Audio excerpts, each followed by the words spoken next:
As you know, tonight is the master plan, and there's going to be some stuff discussed by the master plan meeting. One of the things that is going to be said over here, and it's a big lie, and I just want to clarify it with everybody. They're going to claim is that this master plan is just an advisory or a recommendation to the township council committee to approve stuff. So as long as they don't approve it, it's not going to pass. And that thing is a lie, and I'll explain to you why. When the master plan approves something, that means the zone should change, these guys go to the zoning board, and accordingly to the zoning board's council, they have to approve it because the master plan recommended.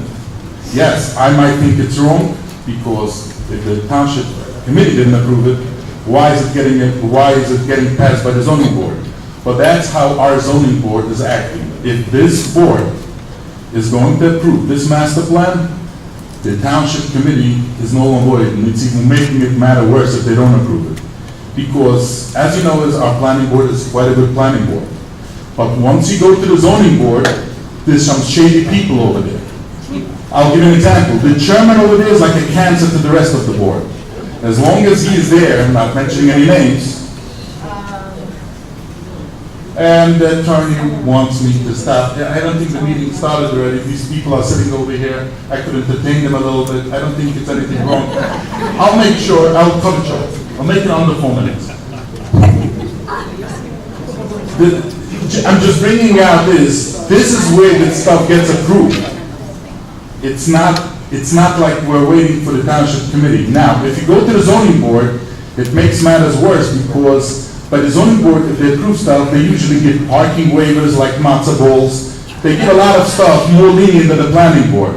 So again, I'm just saying is that if this committee, if this planning board is going to approve this master plan, we're all screwed. And it's not this lie that it's up to the township committee. It's in this town it doesn't work because they could get it approved. I just want to mention something that soon you'll see is they'll line up the developers by the back of the room, and they'll claim is that we Orthodox Jews want higher density, and they'll claim is we're not developers, we're just residents, and I'm just bringing out that is a total lie.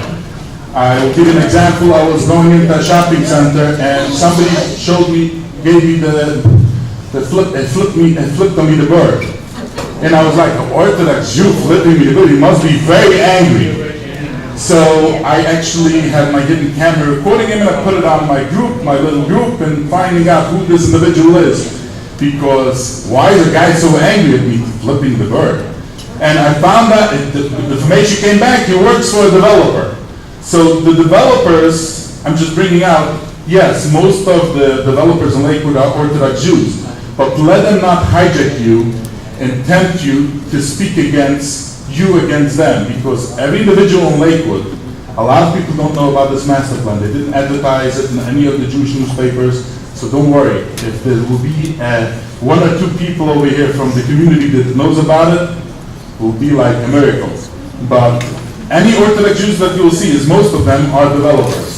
So let them not make it you and them.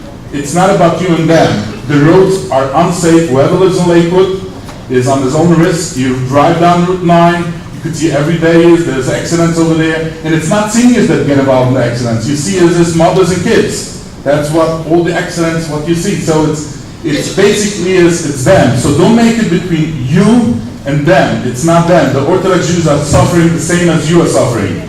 And the few developers, yes, they're trying to make some money, and that's what they're trying to do, and they actually hijacked our politicians. The planning board is lately quite good. We have a zoning board, we have a township committee.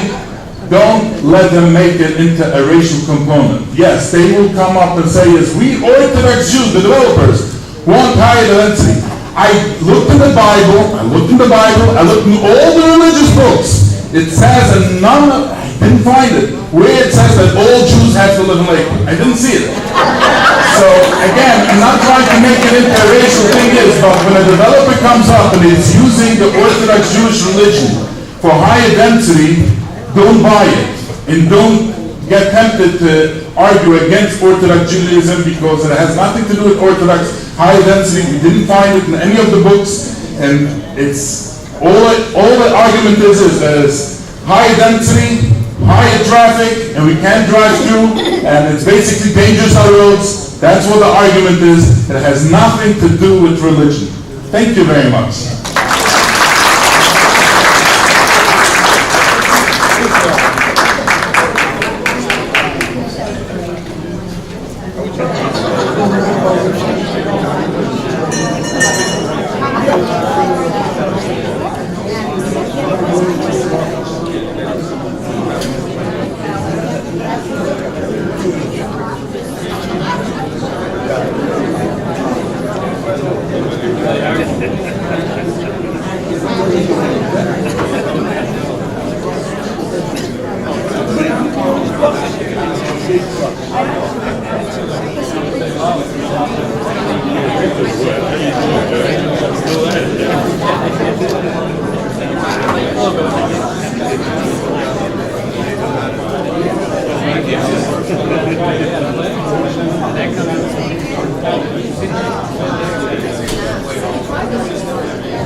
Lakewood at least 48 hours in advance. The public has the right to attend this meeting, and reasonable comprehensive minutes of this meeting will be available for public inspection. This meeting meets the criteria of the Open Public Meetings Act. Roll call, please. Mr. Grunberger. Mr. Franklin. Here. Mr. Hipperson. Mr. Flansbaum. Here. Mr. Herzl. Here. Mr. Renner. Here. Mr. Coleman. Here. Mrs. Zagrafos. Here. Mr. Garfield. Swear to be professional. Gentlemen, if you can raise your right hand, please. State your name for the record. Martin Truscott. Stan Slack. Do you swear affirm the testimony you give this evening will be the truth, whole truth, nothing but the truth? I do. Confirmation of Here. confirmation of recording status. Yes, thank you. The recording's on. Okay, thank you. And at this time, I'd like to turn it over to Mr. Flansbaum to give opening remarks. Sure. Good evening, everybody. Thank you for coming out.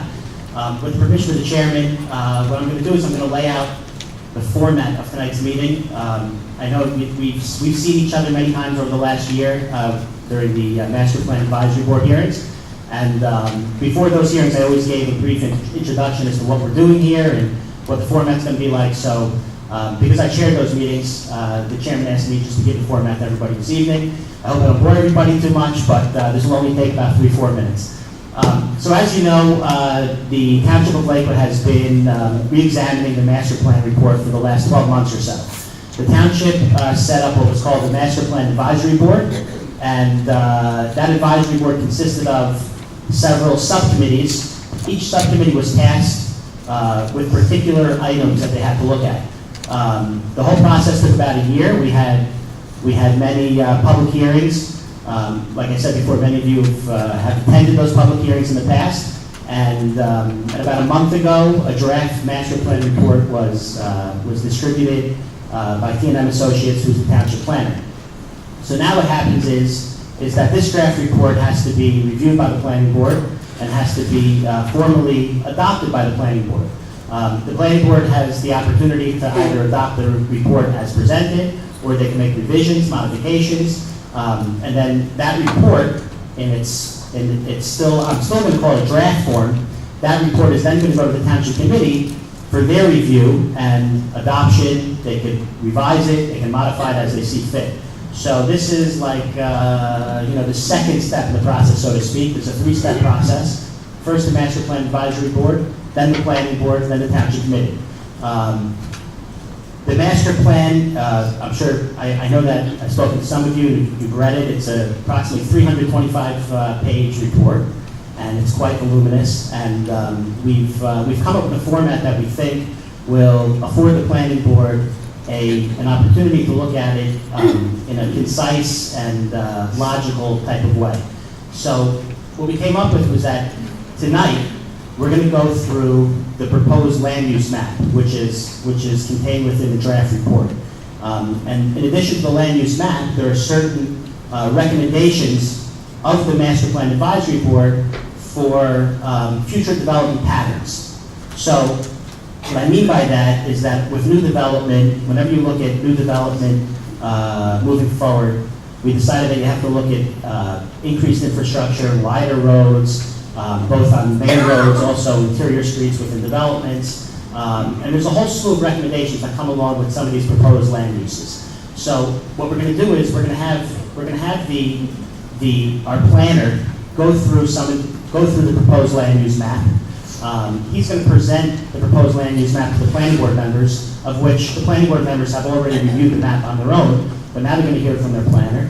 The planning board members will deliberate the proposed uses, comments, questions, and then after we go through that process, the public, as we did during the master plan hearings, will have, we always say we're going to give the public an hour to speak with, 4 minutes of comments per individual, but we want to give everybody the opportunity to speak.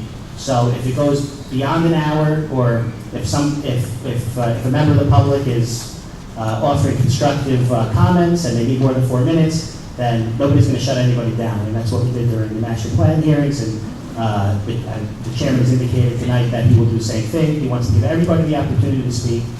We just ask that, it's going to be a long hearing. We ask everybody just to keep their comments on point. We have our professionals here, like I said before.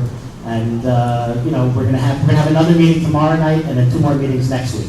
But we hope to get through the zoning map and the land use portion of the draft report tonight. So, Chairman, is there anything else? Yeah, I just want to say also, when you get up to the mic, and I know I said this at all the meetings, but the microphones in the room do work. They work as long as you talk into the microphone. So if you're up at the podium, please talk into the microphone. And I know that members of the board, sometimes it's, you have to strain your neck a little bit to get to the microphone, but they work. Speak clearly, and we'll have a good hearing when we get through this. So, Thank you, Mr. President. I would like to thank also the Master Plan Committee for all the time the past year, for making our job a lot easier. Mr. Jackson, would you like to have Yes, thank you, Mr. Chairman. Ladies and gentlemen, my name is John Jackson. I'm the planning board attorney. And I'd just like to make a couple of comments about the hearing process itself. I'm looking at the New Jersey Zoning and Land Use Administration book by William Cox and Stuart Koenig. And what this book says about the hearing. It says, at the hearing, the plan is explained to the public, and the public is heard. Usually a copy of the plan is handed out, and in this case it's been available online. And the planners or members of the planning board provide an explanation. If the board's planner does not offer an explanation, which he will do, he or she could be on hand along with the board's attorney to answer any technical questions. And then this section says provisions as to swearing in witnesses, et cetera, and the details regarding the hearing are set out in the statute governing hearings. A verbatim record must be made. Following public comment, the board may then approve the plan or make amendments. If amendments are to be prepared, the hearing should be continued to a date certain, which date should be announced by the chairman. Notice of the adjourned meeting must again be given. If no new amendments were to be prepared and the meeting was adjourned to a date certain, then no new notice need to be published, except for sunshine law notice. Following the closing of the hearing, the board may take a vote. This may take place on the same date as the hearing or at the next meeting. Obviously, there has to be a hearing and a plan has been adopted. So what procedure we're going to follow tonight in accordance with that is we're going to have our planner, Martin Truscott, or Stanley Shahaka. I think Martin's going to take the lead. And he's going to go through the master plan, the components of it that are scheduled for tonight. We've broken this down into several elements based upon, and Mr. Flansbrough, correct me if I'm wrong, it's going to follow the format of each subcommittee. So for example, tonight we're going to direct our attention to the housing density subcommittee summary report. So that portion of the master plan we're going to address. We're going to hear the comments from the planner. Then we're going to go through the revisions, and then the public is going to have a chance to make comment. Now, this is a comment period. While some latitude can be given about questions from the planner, et cetera, it's not like an ordinary application where you cross-examine witnesses, et cetera. It's a comment period. The board will take those comments into account when it gives its vote. It's difficult for the board to field questions because an individual member of the board does not speak for the board. Something might be important to one member and it might be completely opposed by another member. It's a deliberative process. The way the process works is everything's taken into account, then there are deliberations, then there's a group decision evidenced by a group vote, and that might be a split vote. It may be a unanimous vote, but in any event, it's not something that represents the thought process of an individual member. That's why it's difficult to get an answer from an individual board member. The board can only speak as a vote, can only speak as a group, as a board once it's deliberated and voted. So that's what we're going to try to do. The chairman has a lot of latitude to control the proceedings in terms of trying to keep the comments focused and relevant, and also so that they're not duplication. You know, it doesn't do anyone good to hear the same thing from 14 different people. So don't be surprised if you have any comments that are different than those that Mr. and Mrs. Smith just made. So if that's the case, it'll be important that you came up and maybe, if 10 people have the same opinion, that means something. But we don't need to hear the same thing 10 times if you follow me. It's not that we don't need to meet it. It's not the most efficient way to handle it. The chairman has a lot of latitude to manage the proceedings in that manner. When the public comment section comes, I am going to, it's unclear to me in the statute, and I think the statute leans toward not putting people on the road for this, but nevertheless, I'm going to ask people to state their name and address, and ask them to swear or affirm to tell the truth, the whole truth, and nothing but the truth. If you don't want to do that, that's fine. I think that enforces a little bit of decorum. It makes everybody just take a breath. It gives the court reporter a chance to, get the name of the witness. Please try to keep in mind that we are keeping a record, and this record is very important. It makes it very difficult for the recording and for the court reporter if more than one person is speaking at once. So try to, give the courtesy of letting who's ever making a comment finish, and then before you say what you have to say. And keep in mind the court reporter is not a superhuman, and when everybody starts getting excited and speaking at once, it really makes it difficult. So those are just my comments about the decorum. Mr. Herzl, I don't know if I've left anything out. If I have, just direct me to it. So. Okay. I thank you very much. Now I'll turn it over to Mr. Stanislas. We're going to go over the housing density report. Yeah, I'm already wrong once tonight, Mr. Flack. Well, actually, it's Marty that's going to do it. I'm just going to give him a quick introduction. Thank you, John, and thank you, Mr. Chairman. And just by way of introduction from a planning perspective, my name is Stan Slaheta from T&M Associates. T&M Associates is the township planners. We're the planning consultant for the township, and we were the ones who were tasked to prepare the actual master plan document based on the work that the master plan committee and its various subcommittees had undertaken. Just before I introduce Marty, I want to make a couple of important points with regards to the master plan, the document that the planning board is considering this evening. This is a comprehensive master plan. It's intended to essentially replace the prior adopted master plan of the township and any master plan reexamination reports that have been done subsequent to that last master plan.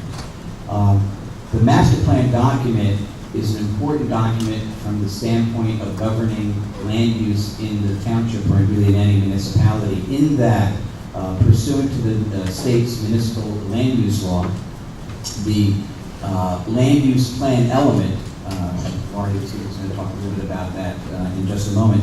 The land use plan element, the municipal land use law says that the land use plan element and the housing plan element of the municipality establishes the foundation for the council or the committee or the governing body of the municipality to adopt zoning. In fact, actually, the MLUL says that the township's zoning ordinance, or any municipality's zoning ordinance, has to be substantially consistent with the land use plan element and housing plan element of the master plan.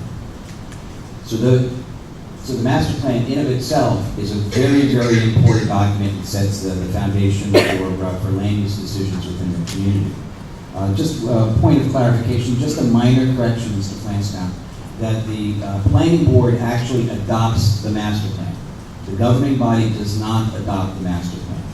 Once the planning board adopts the master plan and its recommendations essentially are embodied in the plan and the report, the governing body then is responsible, the township committee being the governing body, is responsible for adopting zoning ordinances or ordinances to the land development regulations of the municipality that implement the recommendations of the master plan.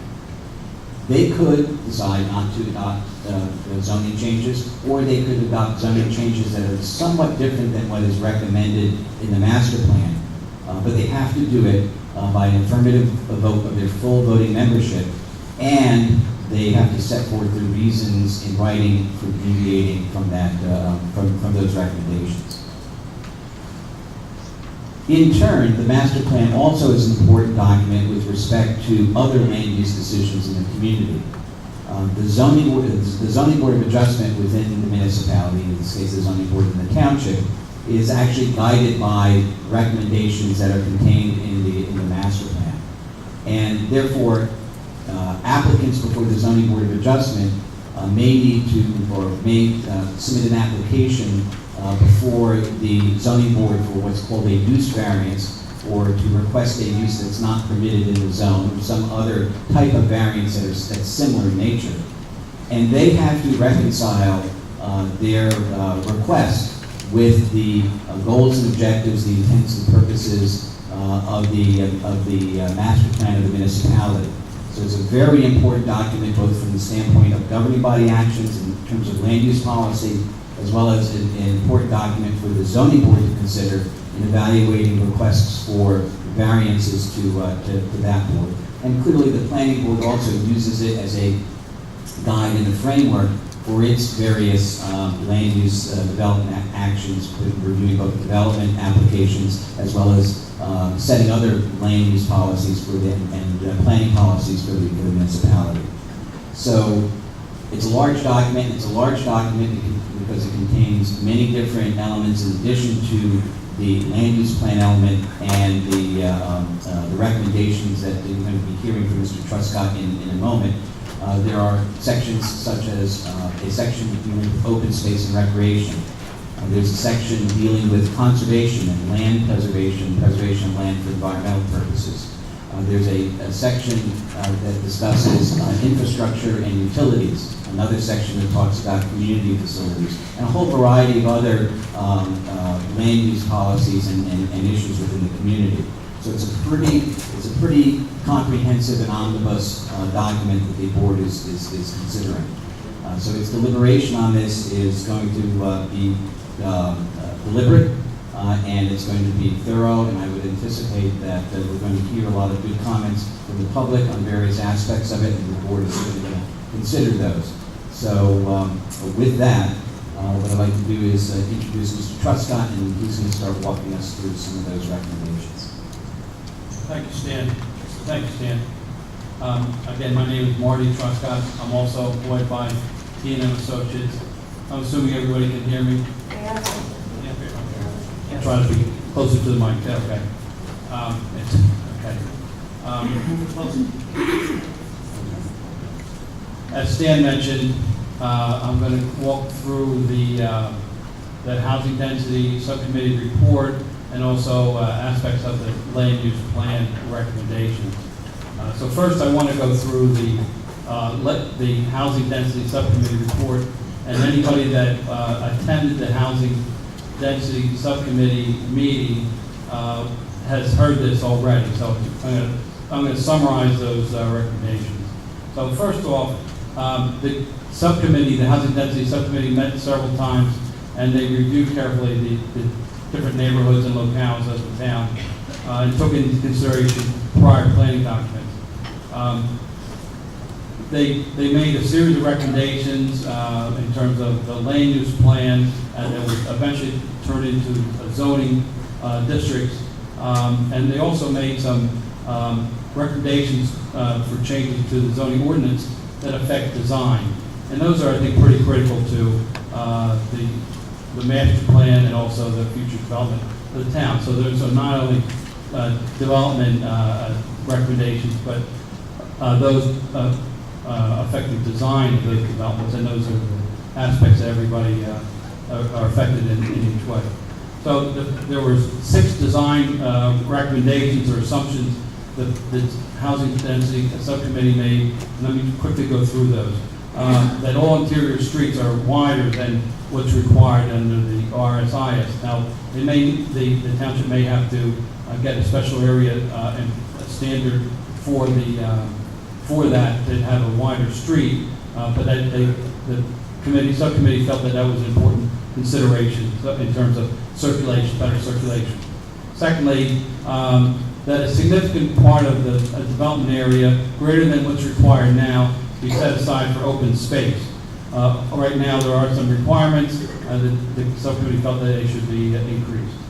3, that the areas within the circulation and the right-of-ways should be set aside to help facilitate the drop-off and pick-up of school children with the school buses. And that's always, school buses can always cause some kind of congestion, but if there's some way that the bus can pull over to the side or something and get out of the way and traffic can continue, that would be facilitate circulation.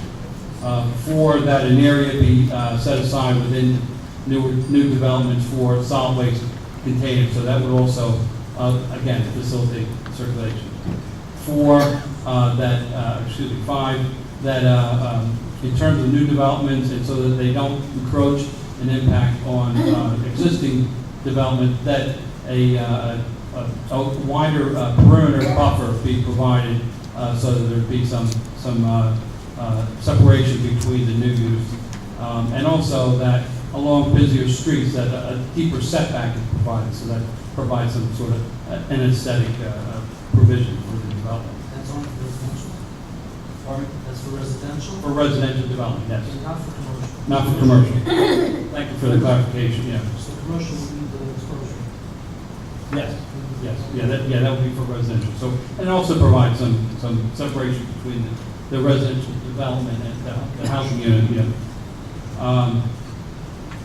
and then also that the landscape buffer be provided between commercial and residential development. It's already required, but that it be provided at a greater width and then and strictly enforced at the development approval stage. So those are important considerations going into the zoning recommendations.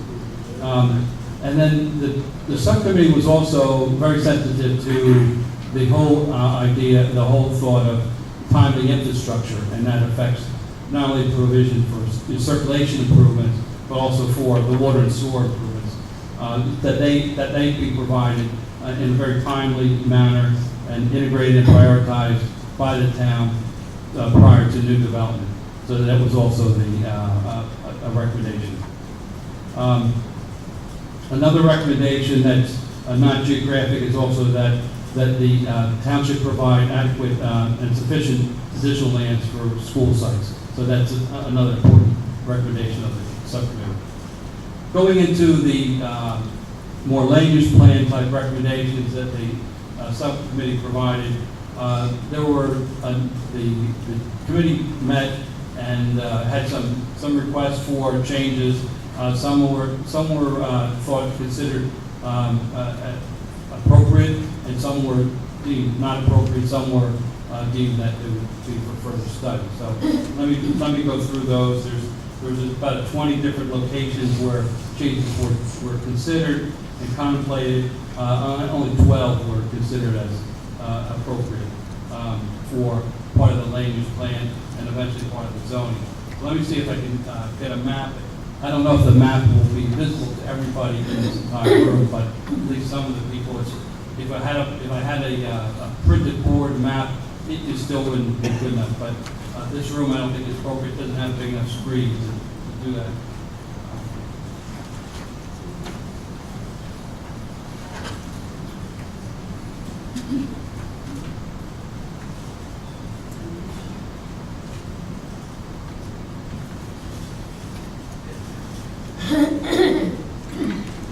Just for purposes of the record, please identify that map and indicate where that document exists so that if anyone ever looks at this record, we'll know,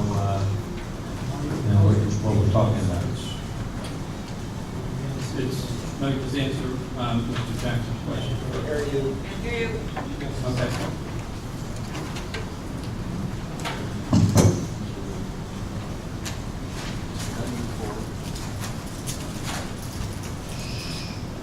Would be attachment LU4, proposed land use. Thank you. And that's in the, That's in the proposed, yeah, the draft.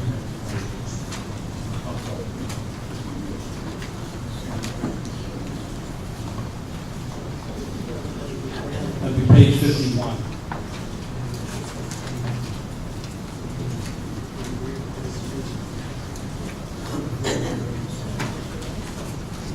There are two proposed land use maps from the book. Which one is? please, we can have calls out from the audience. It's the proposed land use map. What else is page 53? It's the proposed land use. The proposed land use.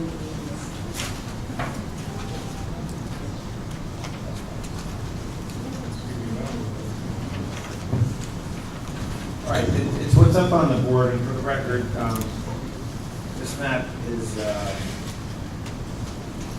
prepared by RED 0808-17, JAC 8-237. Is that correct? That's correct. So I'm identifying it, we have that for the record, it's on page 53 of our master plan. It's up on the screen, please proceed.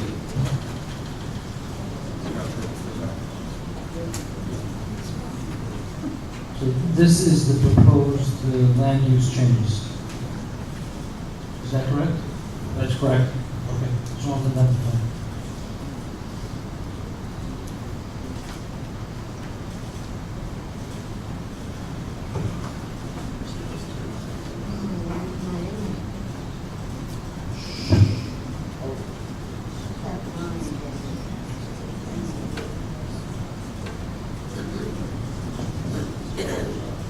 Does anyone have a grandchild who could come up here and help us with this computer?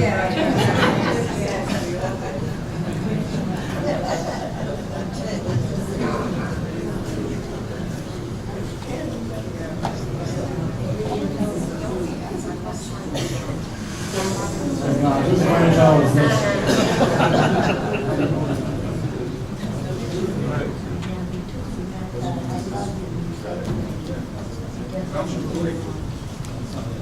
That's not the proposed map, is it? That's the Okay, no, it's not the correct map. Okay, please be quiet till we get the map up on the screen.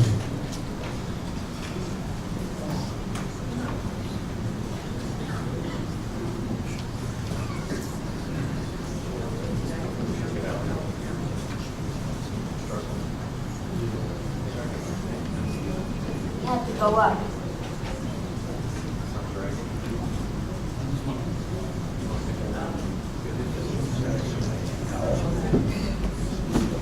That's Jack from the house. That's showing later.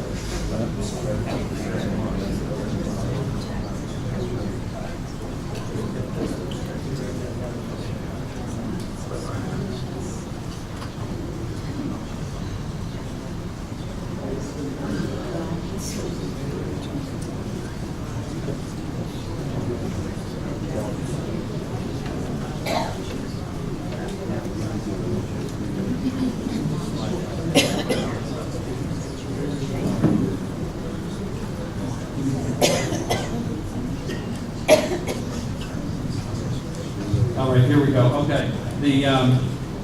Thank you. Please be quiet. 12 different recommendations of the Housing Density Subcommittee. The first area is in the south central area of Cross Street and Prospect Street core, which is a triangular area in the south western part of the township. That was currently zoned R12 or R20/12C, which is a cluster, and the recommendation for the land use plan is for an R75. It's an area that fronts on Cross Street, and it's in the smart growth core area, so it advances one of the objectives of the smart growth plan. And the subcommittee felt that a mix of land uses yielding a density around an R75 density would be appropriate in that area. Jackson, What you is want- the lot? one second, please, no pulling up. Some of the lots Mr. are Jackson, blocked. would you like to point out to the audience Yeah. where we're talking about? Right here is Cross. Thank you. That's correct, yeah. So we're talking about this area right in here? No. No, right there. All right, so you, right, Mark Street.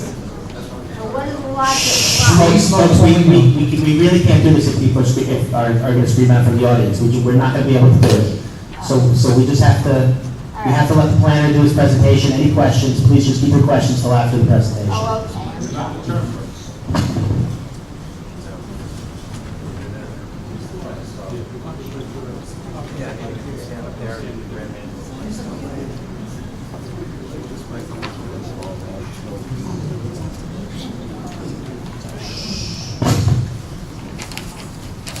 But ask the client to come up to be able to point out what we're talking about.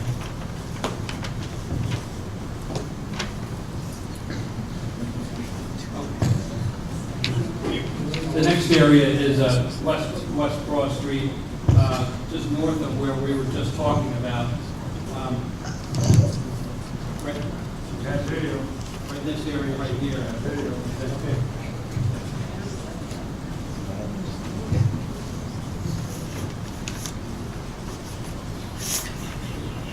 The trust, the show can.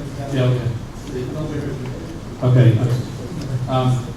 We're talking about the West Cross Street area, western part, southwestern part of the township, right in the area where my finger is indicating. Now, the people who've been here before, the Housing Density Subcommittee had a very tight time frame in terms of the providing some of the recommendations and then the translation to us as planners and back and forth. So there's one, I just want to make one correction in that area. And what right now is showing on the proposed land use map is R10B, but that should be R10A, excuse me, just R10. So that would be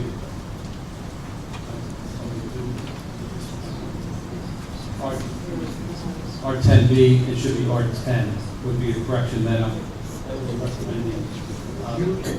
Trust, if you tell us, what's the difference between R10 and R10B?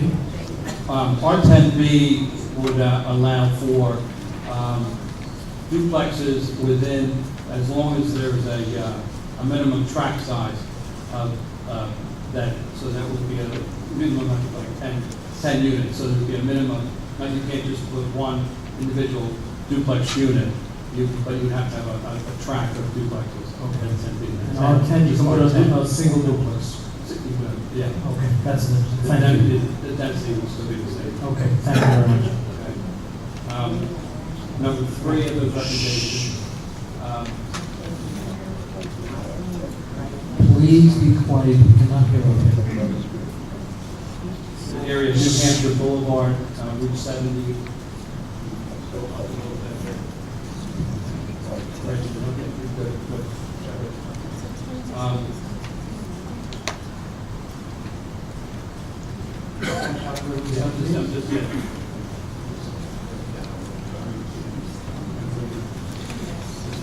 Mr. Jackson, you put the mouse on.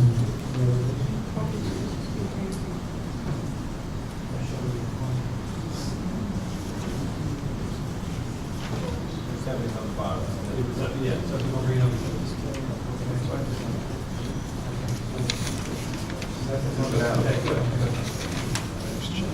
The next change is an area which designated as B5A right now on the land use plan, and it's currently zoned R20.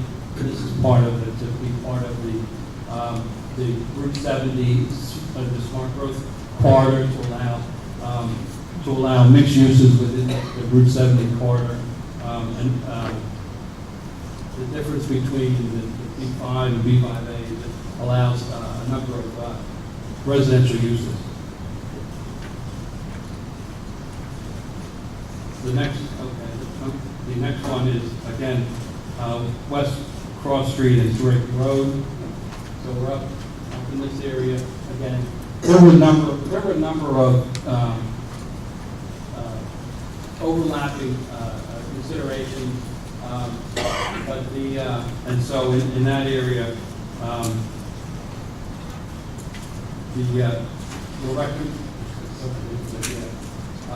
so the R10B I mentioned, R10 across the street, and again, this is another correction that was, and I'll take responsibility for the translation from the subcommittee recommendations, which were mostly verbal in terms of, we didn't have a chance to go back to the committee in terms of the back and forth that's usually because of this type of time frame that we have with the state. The R20A, and that really is, our recommendation is R10, so that it's consistent with the other adjoining development.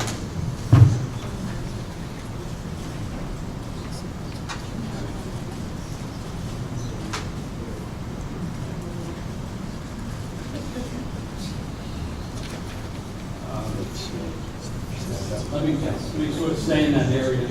Marty, just just hold the mic, can you hold the mic close to your I'll try to, yeah, yeah. when you turn towards the map, you're turning away from the mic, so it might be a little hard for you to hear.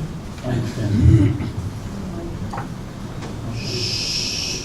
So, going back to this Cross Street core area, Prospect Street, Cross Street, and my finger indicating Cross Street to the south, and Massachusetts. This is that smart growth core that we talked about from the 2014 smart growth plan. So there's the area to the south, we're recommending that R75, which I mentioned earlier, and then some areas of expansion of the currently zoned RM, expansion of the RM, that's multifamily zoning. And then the red areas of the dots, I'll explain that. Within the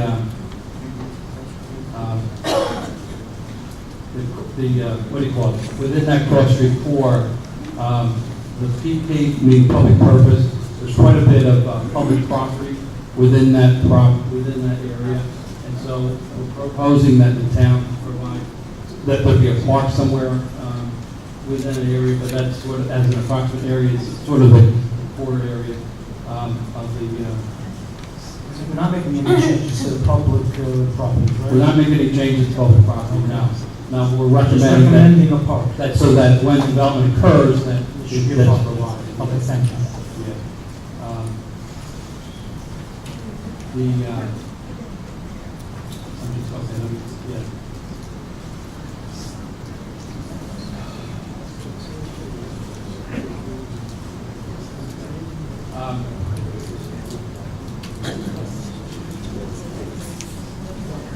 covered the RM, West Cross Street, we talked about a number of areas.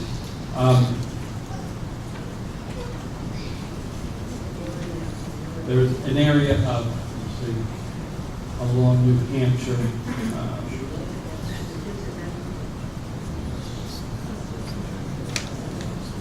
New Hampshire's right here.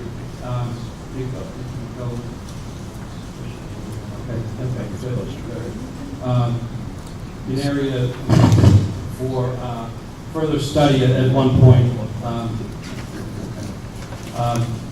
This is an area of New Hampshire and Chestnut Street, New Hampshire, Chestnut Street, Route 70. There's some existing multifamily developments, and then in between some areas that in terms of the question was whether it be a sewer service area, and we did find that there was a sewer service area extension in that area, so that we're recommending R10A in that area. Another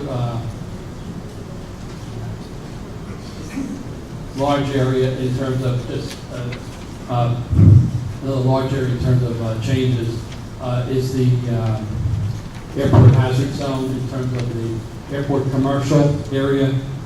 That was a prior adoption by the Township Committee to consolidate some of the industrial and other commercial zoning and provide for some support areas for the airport zone. And I'm going to point to that area here by the parkway, right by the industrial area, obviously the airport area. And so that will be brought back.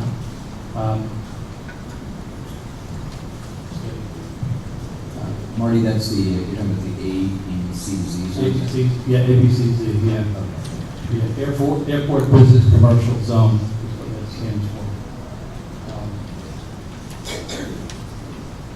So other areas, this area 22, the Oak Street area, Oak Street going west, more or less. Some of those areas are provided within the smart growth plan for preservation, and other areas are for growth. So there's some areas that are zoned OSP, which is open space preservation. That's basically your preservation areas. And so those areas, that area would be zoned, and that's the township property. Some of the existing the preservation area zone, low density, would be proposed as part of the land use plan for low density R40, which is basically 1 unit per acre. And then north of Oak Street, there's some areas where there's existing affordable housing development that would be expanded in that area. And then the Pine Street, which I'm pointing to now, there's the Pine River Village development, which had been zoned for years and years as M2, which is an industrial type zoning, but had been developed under a different scenario.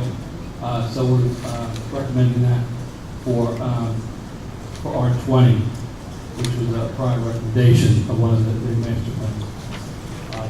Marty, and getting back to that R40 designation, that R40 district that you're just pointing to, that's near Kettle Creek. Kettle Creek. Yeah, most of that area is out of the sewer service area. Is that correct? That's correct. Yes. And in fact, that area contains both municipally owned and privately owned properties that are identified in the conservation plan element as what's called Schedule A properties for preservation under the township's proposed non-contiguous cluster ordinance. Is that correct? That's correct.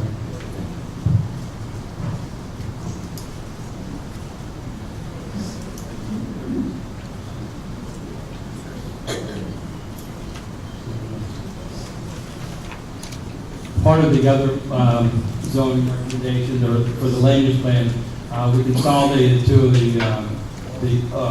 you have an open space zone and the Crystal Lake Preserve area, and so we've consolidated that into that OSP, the open space preservation area. Map down.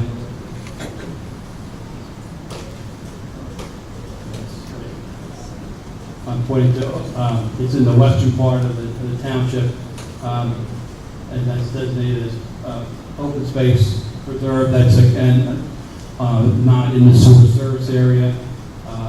In that case, that's entirely owned by the township, and that's to be preserved as open space and stay that way. Marty, just another quick point of clarification, both in terms of the Federal Creek area and the Crystal Lake Reserve and a couple other areas that I guess we'll address in a moment.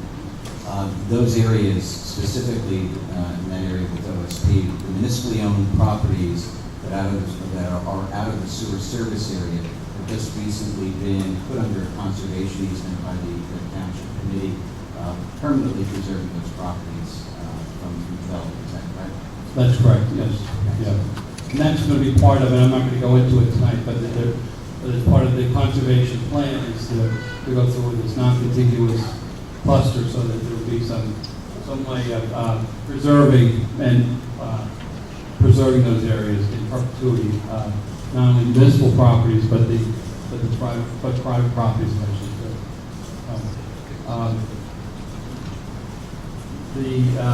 I guess this is the Cedar Ridge redevelopment area, which is the Blue Cross Stadium and the commercial development around that.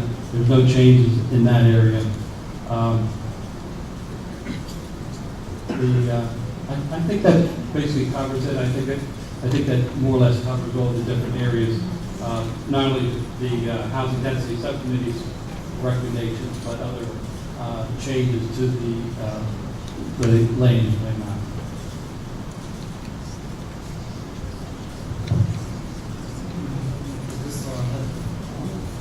What changes are being made to the roads in the town? One makes it there are some changes over here. Any upgrades, you know, in the cross street, what streets are being widened to accommodate these changes? Right, and in fact, actually, the proposed revisions to the circulation, including new streets, what we call complete streets, which would provide for both pedestrian, bicycle, and vehicular circulation, new connections. They're outlined in the circulation plan element.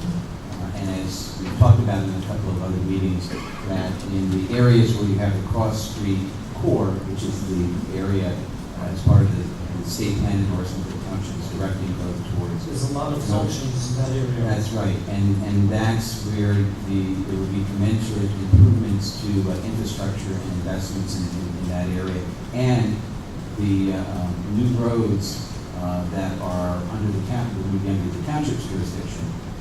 The improvements and the addition of those new roads will be paid by developers through both off-track contributions as well as the Transportation Improvement District, which is adopted by the Township Committee. So it's a mechanism to fund those improvements that would be necessary for the new development.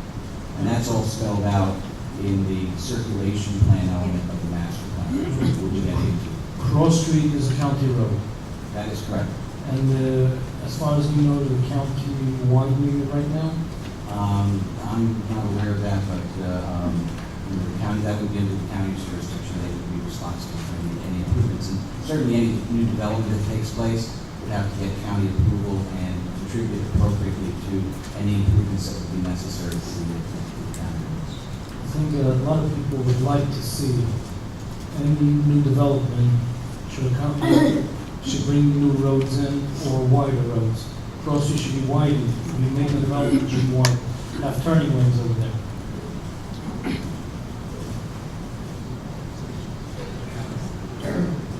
And agreed. I think that's a very important factor. Obviously, the township can only control its own road system, but the county has been fully engaged with the township and coordinating with the township into those kinds of road widening activities. But you're absolutely right, and I think that should be the intent of the board moving forward in terms of developing this plan, presenting this plan, that there needs to be commensurate improvements with the the infrastructure to support any development. And it's not like just the road widening, making the roads safer, making them more pedestrian accessible and safe for pedestrians and bicyclists. That's a critical concern that's enunciated both in the township's smart growth plan and that's reflected in the circulation plan element. I think also any developer, if there's any paper streets in the area, we need as many streets open as possible to alleviate the traffic problem we have in town.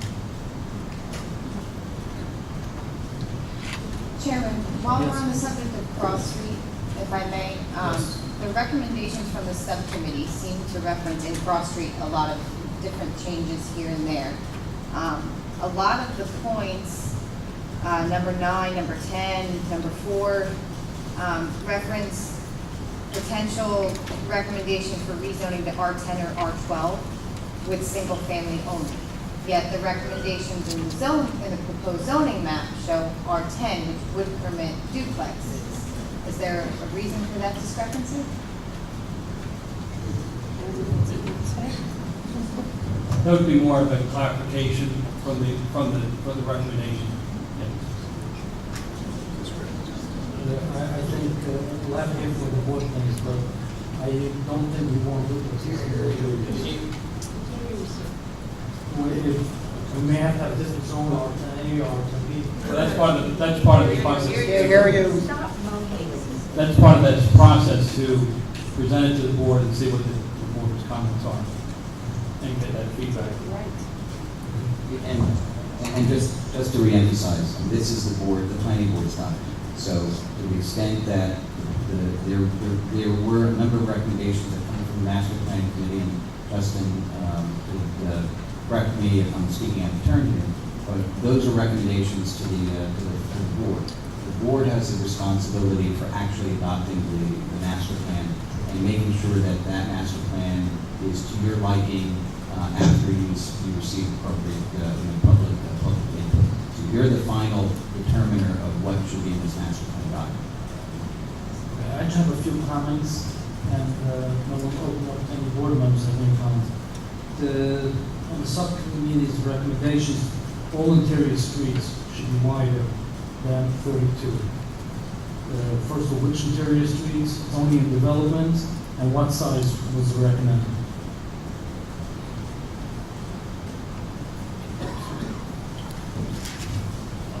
We don't have a specific recommendation in terms of the width of the streets. That would be worked out as part of the zoning recommendations. That would be. And we need some guidelines, we're approving some, we're asking for. I think the board could approve the concept of wider streets. The board could also be more specific and say they should go from 32 to 36. It would be up to the governing body to adopt zoning standards or design standards to carry that out. Chairman, if I may, I know that the Master Plan Advisory Board didn't have a number in terms of how wide the street should be, but they should be, like John and Marty was saying, they should certainly be wider than 32 feet. I think the closer we get to 40 feet, the better. So you can have parking on both sides. You can make sure that vehicles can travel comfortably in both lanes. Somebody has to stop for whatever reason, it doesn't stop the flow of traffic on the entire street. And so the closer we get to 40 feet on interior roads, the better. Mr. Franklin, what do you recommend? I remember a few years ago, we were able to move it to 32 foot. 32 foot just about works. But it was a big jump from the 24 and 28 foot streets that we had. If you could get closer to the 40, say 36 or 38, it'd be a lot better. Mr. Chairman, Yes. what we probably can do when we get to the circulation plan element, we're not going to get to that tonight. Not but today. yeah. Not today. Probably before that, what we could do is provide the board with typical cross sections of what a 36-foot street would be versus a 40-foot wide street. Some basic cross sections just showing where the travel lanes would be, where the parking would be, where you would have a bicycle lane on those kinds of streets. So I think that's we can provide that to the board so that they have some reference to review when they review the circulation plan. And the second recommendation that you want more land, open land set aside. That's what size development, is there different tiers? Where somebody develops 20 houses, 30 houses, 50 houses, it's all the same, what percent? I think right now it's 5%, am I correct? Then right now we're doing 5% open area? I believe that's accurate, yes. And what are you recommending, to what percent will you open? Again, we don't have, it's more conceptual recommendations, we don't have a specific number, percentage. And that number should be across the board, or as the bigger development, we need more set aside, which that's what I would think. My thought is, my opinion is it should be some kind of It should be threshold clear. that would generate it, yes.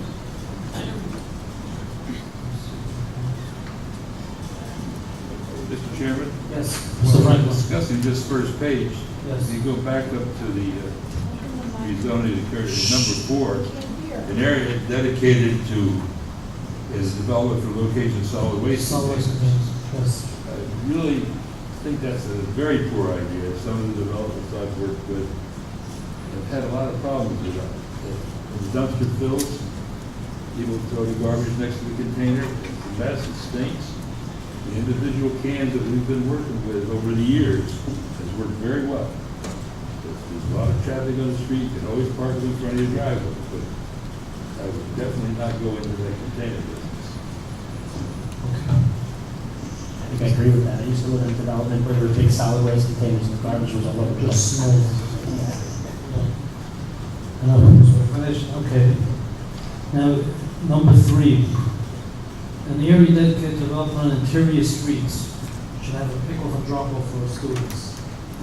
I think not only interior streets, but if there's development that only fronts on a main road, there should be some kind of wide shoulder or some circular driveway where the buses can go in and the kids. I don't want traffic stopped on Route 9, on Route 88, on Town Line Road, any main road that any development is on it.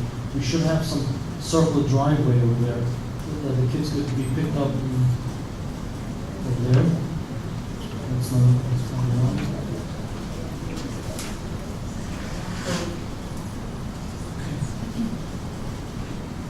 Like I said before, I do recommend, with all the zone changes that we're considering, that we have, the developer has to widen the roads where necessary to be safe. And turning lanes, I will move it up. That's my opinion. Any other questions or comments from any board members? Why would we consider, Mr. Fulman, why would we entertain any zone change before the infrastructure we know to handle it?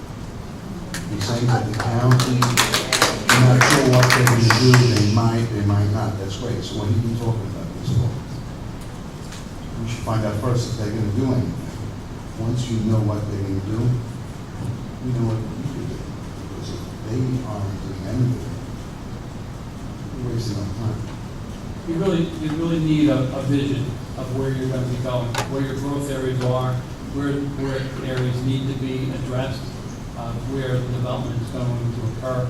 So without that, you don't know what roads, where to widen roads. So you really need to, the one could follow the other. What we have right now, we need to widen every road. Mr. Fulman, I don't think us as the planning board, if the roads are not widened, we're not giving any approvals on it. Even if we change the number, we're not giving any approvals. We need the safety. Well, I'm not sure that really works so well. Yeah, that, What happened to Beach Zone downtown, we were told by the judge that we had no choice but to approve an application without any parking and without any concern to safety or anything else. the way this process works, is this, what you're adopting is like the Constitution, the bylaws, the development plan. And you can take 2 approaches. You take the approach, we're going to cut back roads because we can't handle it, we can't accommodate it, we can't meet it. Or you can say, well, we have demands on our town, it's growing, the population is growing, that's going to happen whether we plan for it or not. So we're going to do the best that we can, and we're going to make allowances so that the roads can expand. We're going to give setbacks so that, and 36 or 38 foot wide roads, so that those standards can be implemented in our zoning. So when the money is there, when the vision's there, or the determination's there, the roads will have the ability to be wide. We see that with Route 9 right now.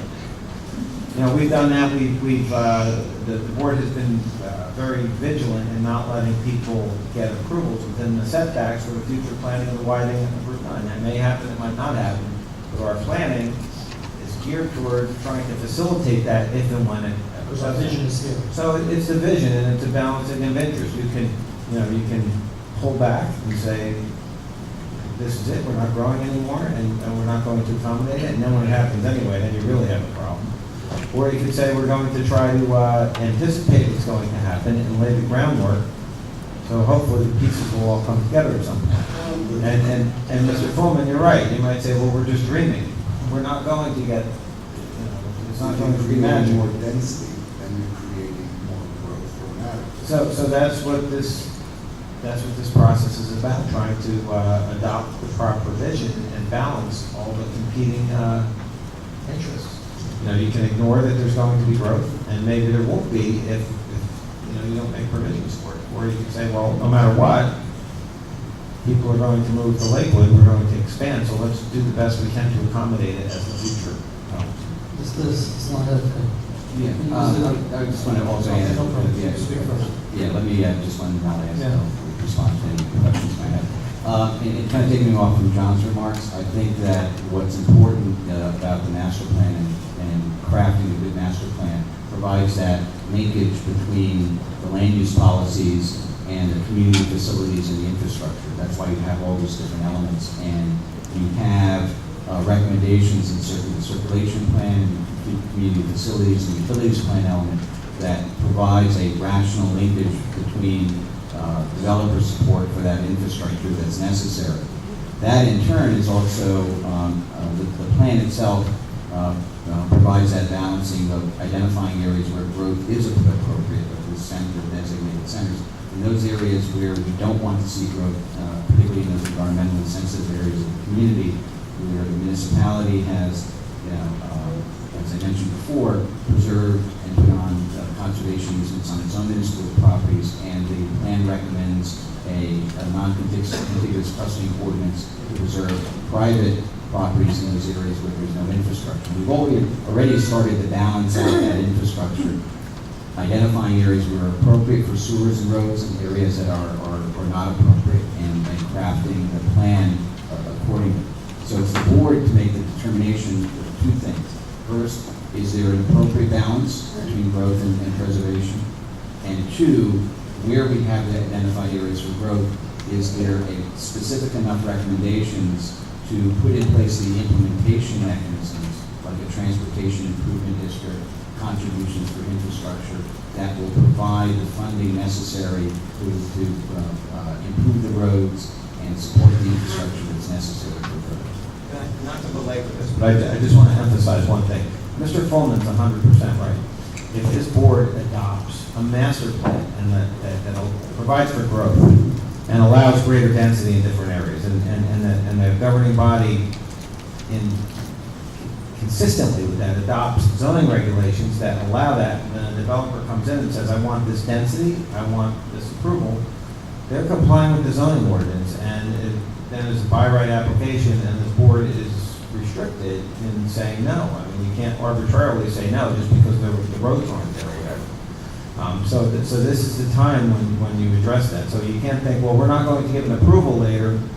And the example downtown with the 5-story building that the judge said, we don't care that doesn't matter if there's no parking, doesn't matter if there's no infrastructure for it. The zoning regulations allow for it, we have to approve it.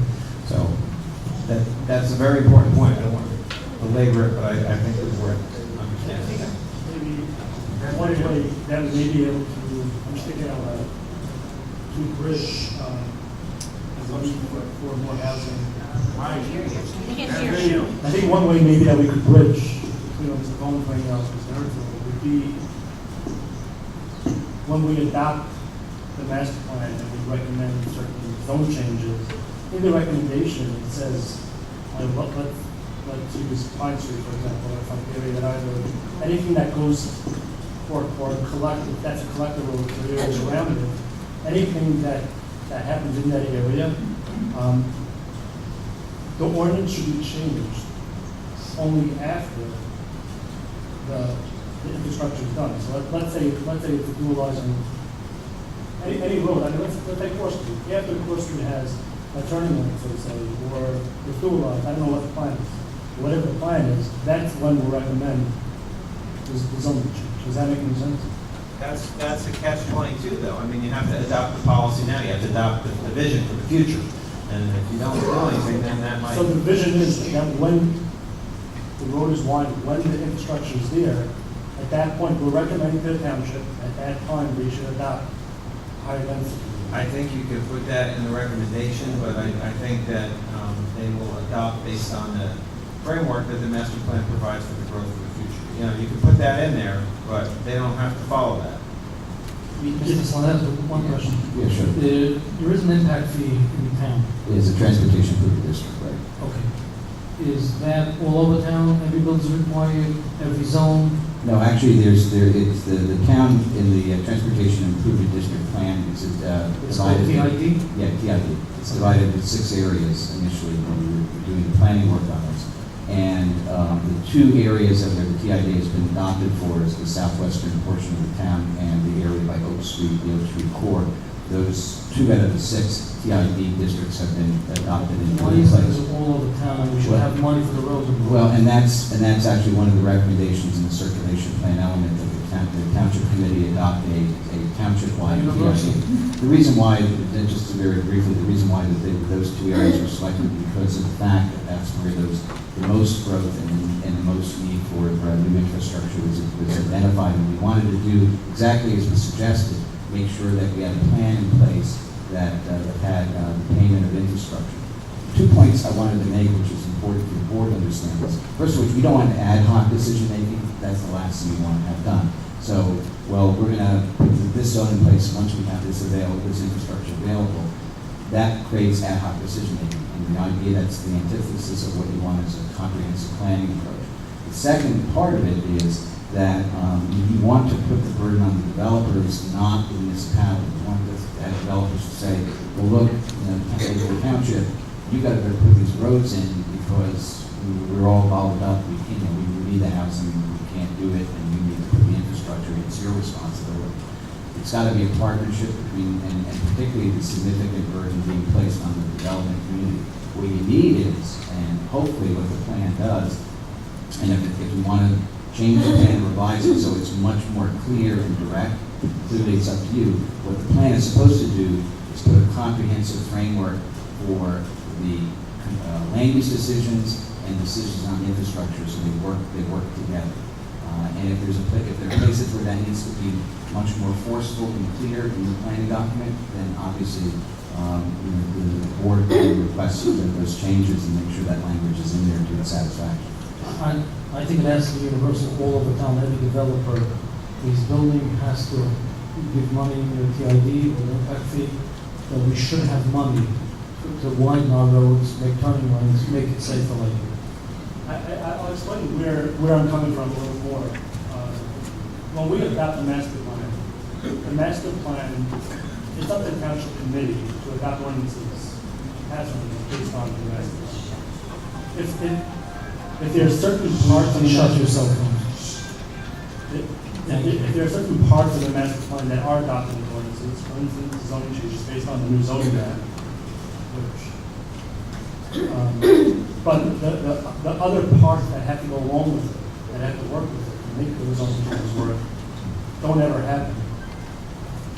If the TRD, for whatever reason over there, is not, I don't know if the TRD, I don't know what it is. All I know is that we need our collector roads, especially the collector roads, to be able to handle the traffic that's coming over. How do we put something in place that the planner engineer who's going to come testify before the board says, I'm sorry, I understand that your master plan recommended something, but the one is allowed. Well, the one way that you do that is that the fact that under the requirements of municipal land use law, if the governing body proposes an ordinance, a change in the zone, that ordinance has to be referred to the planning board to make a determination as to its consistency with the master plan.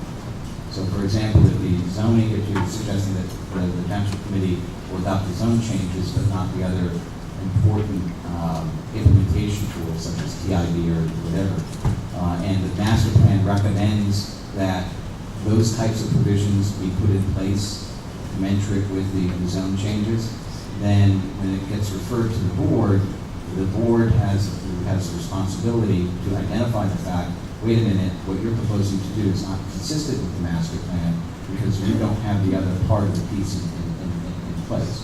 So again, it depends on how explicit and how direct you are in clarifying or making it clear to the township committee what the intent of the board is on this issue. Clearly, it seems that this is an important issue for the board, so that language needs to be very, as you said, very clear and give the township committee the direction that it should be taking in terms of implementing the recommendations of master plan. So if I understand correctly, it wouldn't make sense for us to recommend that zoning changes do not be on the zoning map until it's applying for infrastructure. Yeah, I think I wouldn't recommend that you say the zoning changes have to take place before, or should not take place until the infrastructure is actually in place. That I think would be problematic. But you can indicate that there should be a plan for that infrastructure that's in place and adopted by the township before such zoning takes place. So, and I think part of the components of the plan that you already have presented in the master plan with regards to the circulation plan element, the utilities plan element, actually spells that out. So, I don't know if we need to really change substantially the language, maybe clarify it here or there, or make it more forceful in some respects. But I think that the plan talks about ensuring that there's adequate water capacity, provide water, sewer capacity, and then the circulation plan talks about the road network, the importance of making those connections, and establishing a township-wide a TID for the payment of that infrastructure. I think we should also be very clear and make strong language if we choose to implement any of these proposed zoning changes on this map, that the money that's collected, I'm not sure how to do this, but the money that's for sure that I don't want to do the garbage room. the garbage is out. What we have to make sure is that, for example, if we're considering whichever particular areas we're considering, we have to make sure that the improvements, the money that's going to be collected for improvements, go to that specific area. Meaning that, like, if we're recommending certain zoning changes along Cross Street, well, whatever money's collected from developers has to go to Cross Street, has to go to those improvements, and I'm not sure how to do that. But if we're recommending certain zoning changes on Neiman Road is a very narrow, narrow road. There's no doubt that it has to be widened if there's going to be a lot of development occurring in that area. So whatever money's collected in that from developers in that area has to go towards improvements in that area if the developers are not going to do the improvements themselves.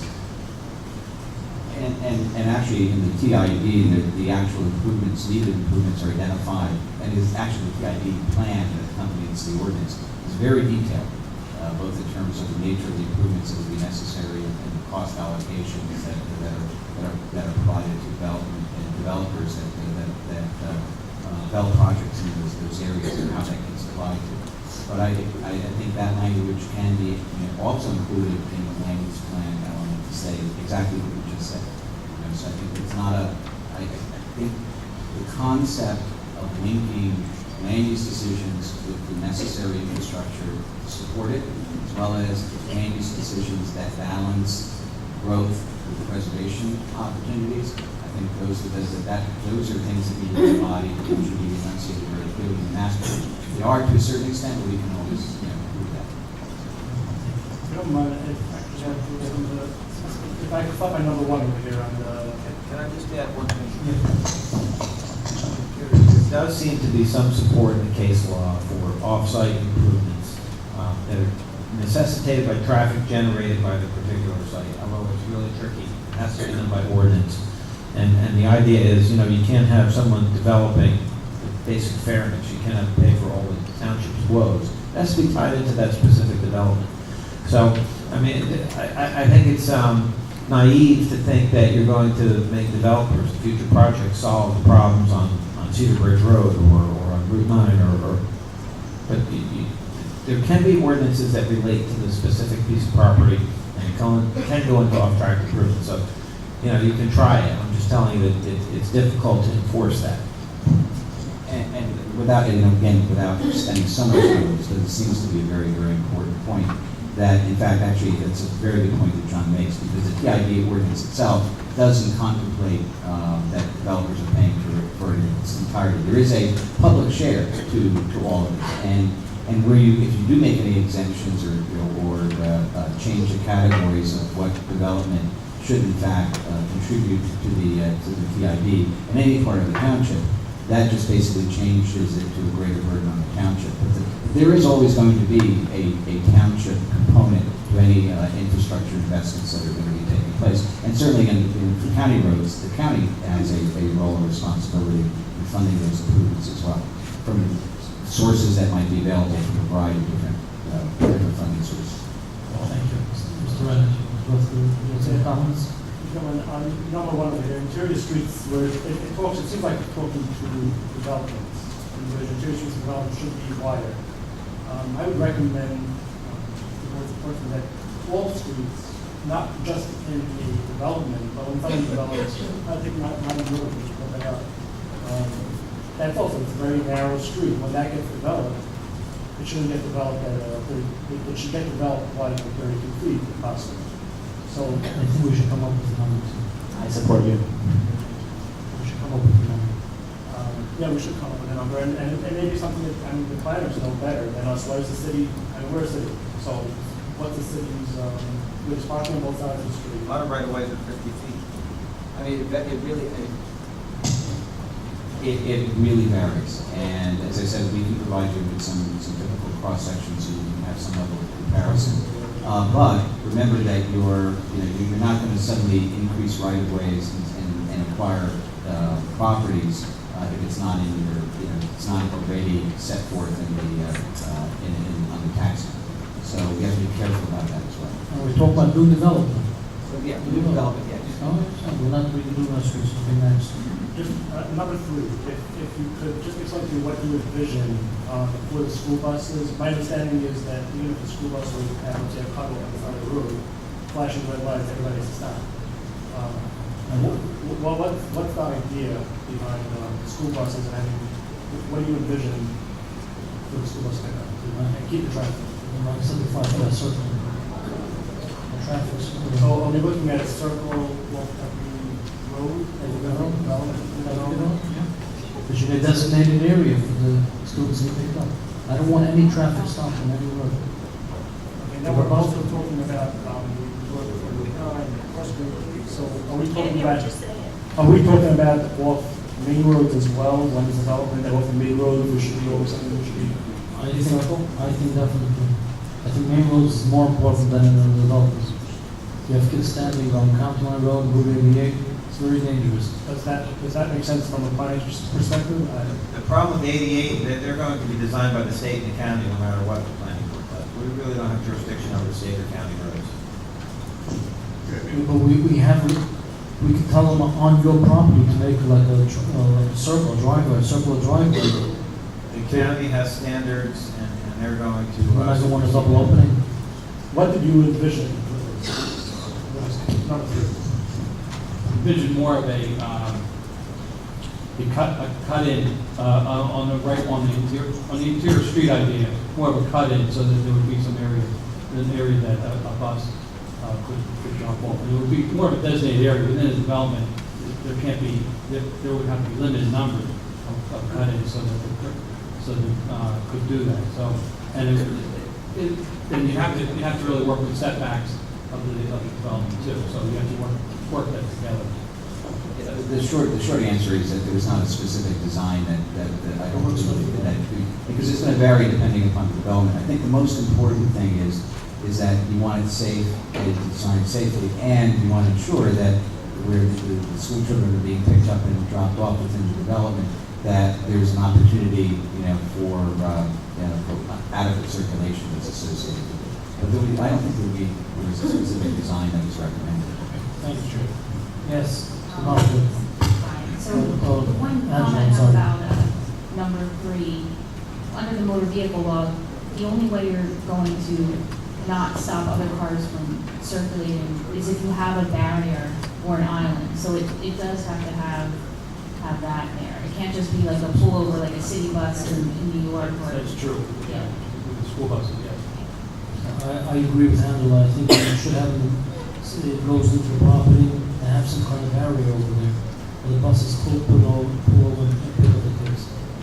And first and foremost, the kids have to be safe. And are we recommending this for all developments or Any new development. 4 houses or more? And you can't ask someone that's building 4 houses. You can ask on private houses, not. I mean, you have a lot of kids. So we're talking about 10 houses? 25, and we should have some parameters where we're going to require a cutout. Just something to think about. Is there something that we typically see in other cities? I'm not familiar with that concept in other cities. Mr. Renner, you don't have many students in other cities. We have a lot of students. So I think we have to be concerned about the safety of the kids. We can research it. Okay, thank you. Angela? Hey, Dave. You speak to the mic, please.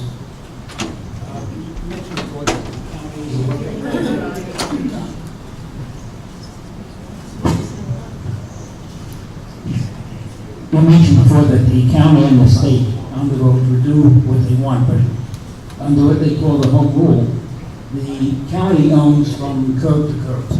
And anything beyond that is up to the township. If you want to widen it, they have to work together with the county. And the county has to work together with the state as a partnership. They just can't do it by themselves.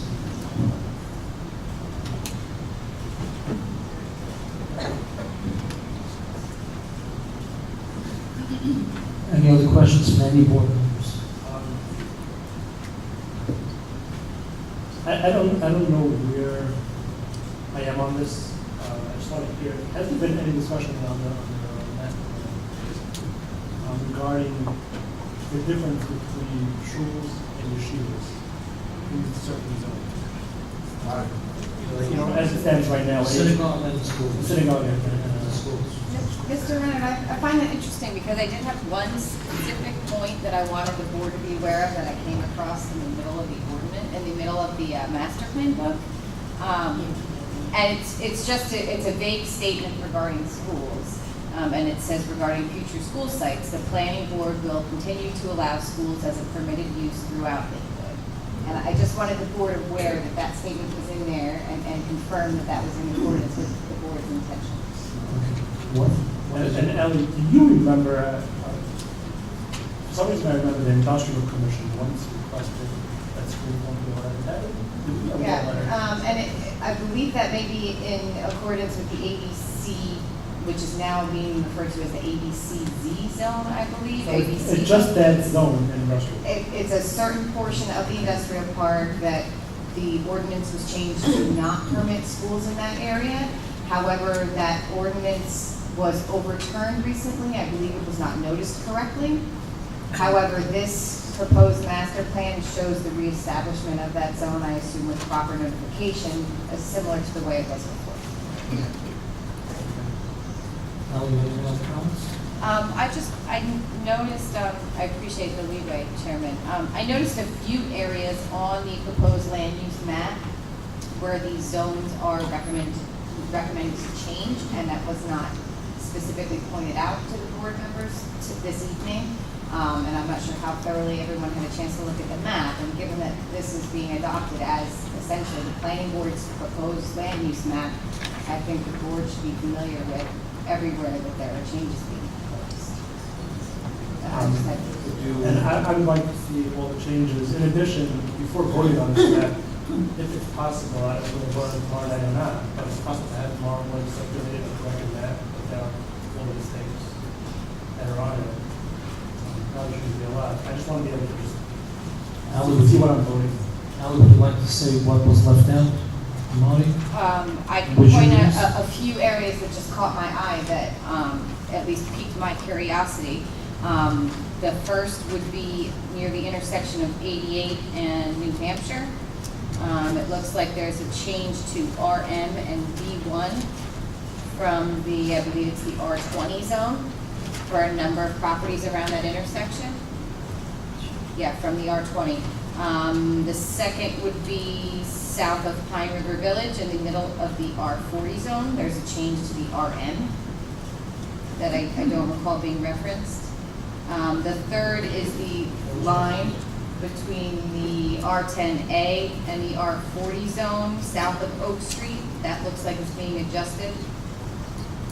The fifth is the B5A zone on the very south end of the town, south of Route 70.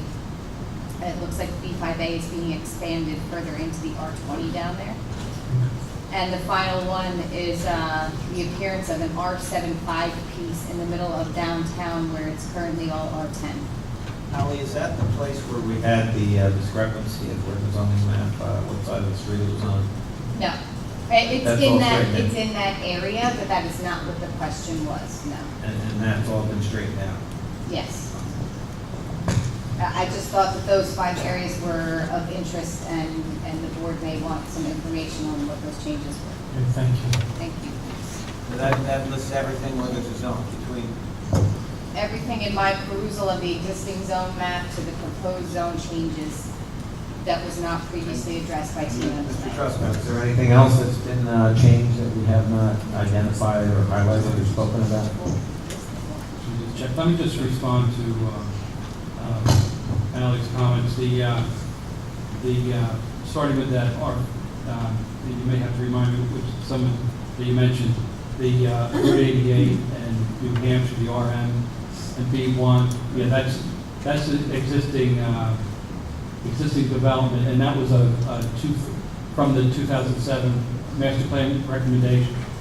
2007 re-examination report. There were a number of, we went through the housing density subcommittee. There were a number of unimplemented zoning recommendations from 2007. So that was one of them.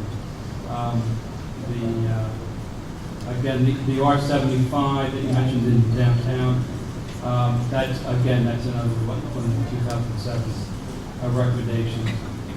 I believe I mentioned the RM area in the Oak Street area south of Pine Street, the expansion of that area. I believe I mentioned that earlier.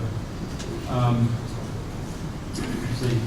You're correct on the south of Chestnut Street, the P5A, that's the expansion of that area. Again, that's also another one of the 2007 recommendations.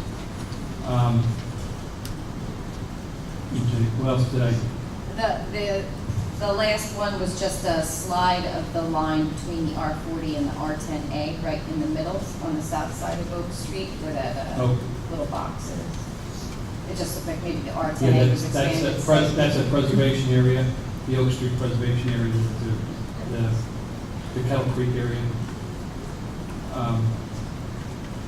So a lot of them appear to have been previous recommendations that just were never enacted as zone changes, so, okay, thank you. And then, well, there's, and other ones, and just to respond to Mr. Jackson, on the north of Route 88, along New Hampshire, there's a RM, that's a multifamily area, that's also nearby the R20 area that's by the golf course, and also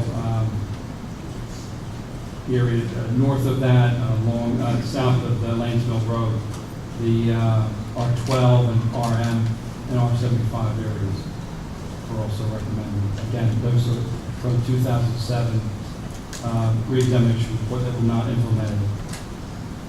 What we'll do is, I know that there's a couple of technical corrections, Mr. Lansbaum mentioned that coordinated with Marty, and Marty mentioned that earlier. What we'll do is we'll provide the board with an updated map, and then specifically identify on that map the zone changes and the source that the zone changes are coming from, whether it's recommendations from the master plan committee or just carry over from the 2007. We could have it for tomorrow evening. It's possible. Marty, is that possible, Marty? I'm not, I don't know. Yeah, I'm not sure for tomorrow, not necessarily for tomorrow night. I can show you the different changes in terms of identifying all the different sources. I'm not sure I can have that all for tomorrow night. But we can obviously have a corrected map, and then we can identify the change. If tomorrow night, at least tomorrow night, we could have, give us the sources, corrected map with the old map. So that's, Yeah, right, okay. Thank you. Dave, you had a comment? I think we have a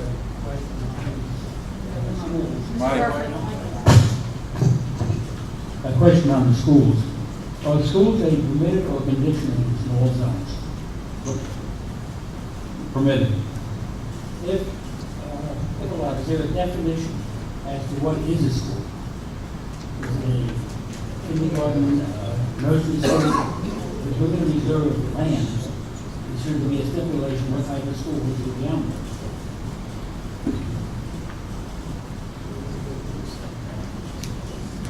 Yeah, I mean, there's obviously a definition of house of worship.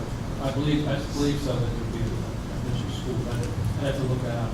And if the land is going to be set aside for a school, should there be a factor such as a minimum or maximum size of the school? Get in the middle of a development, if they want a 6 mile or 6 mile piece of land, it's going to be a problem. What you're talking about, I think, would be design standards for school. A lot of places have conditional use standards where it's permitted conditionally. If you meet the buffer, if you meet parking, if you meet certain setbacks, and et cetera, et cetera. So that is certainly something that could be done, so there's enhanced or tailored requirements for schools. And I'm going to check the UDO right now. I don't think there is an actual definition for school. I do think it's very important to have it, schools at least, to have it as a conditional use in residential zones, or even in commercial zones, in business zones, where it's a conditional use, and it doesn't just, and you even have it divided between, some schools have dormitories associated with it, some of them don't, some of them for different ages. I mean, I think this has to be looked at much deeper than, and how is it going to affect the neighborhood, especially residential. Can I just, I know this board as a planning board does not get involved in conditional uses. Conditional uses, it's a type of D variance if you don't meet the conditions. So if you make something a conditional use, they're permitted as of right if they meet the conditions. If they do not, they must go to the Board of Adjustment, where the standard of proof is that they have to show that their application has, that the site is particularly suited for what they want to do, and that where they are deficient in meeting the criteria, they have taken steps to ameliorate concerns that are caused by the failure to meet those conditions. For example, if you don't need a buffer setback, maybe you can show, well, I don't need a buffer because I'm along a lake, or the use next to me is a factory, or I put in 6 rows of evergreens. So, I mean, you have to be real cognizant of the consequences if you don't meet the conditions. But, it might be appropriate, because I don't know if it's a good idea to have a school next to someone's home. I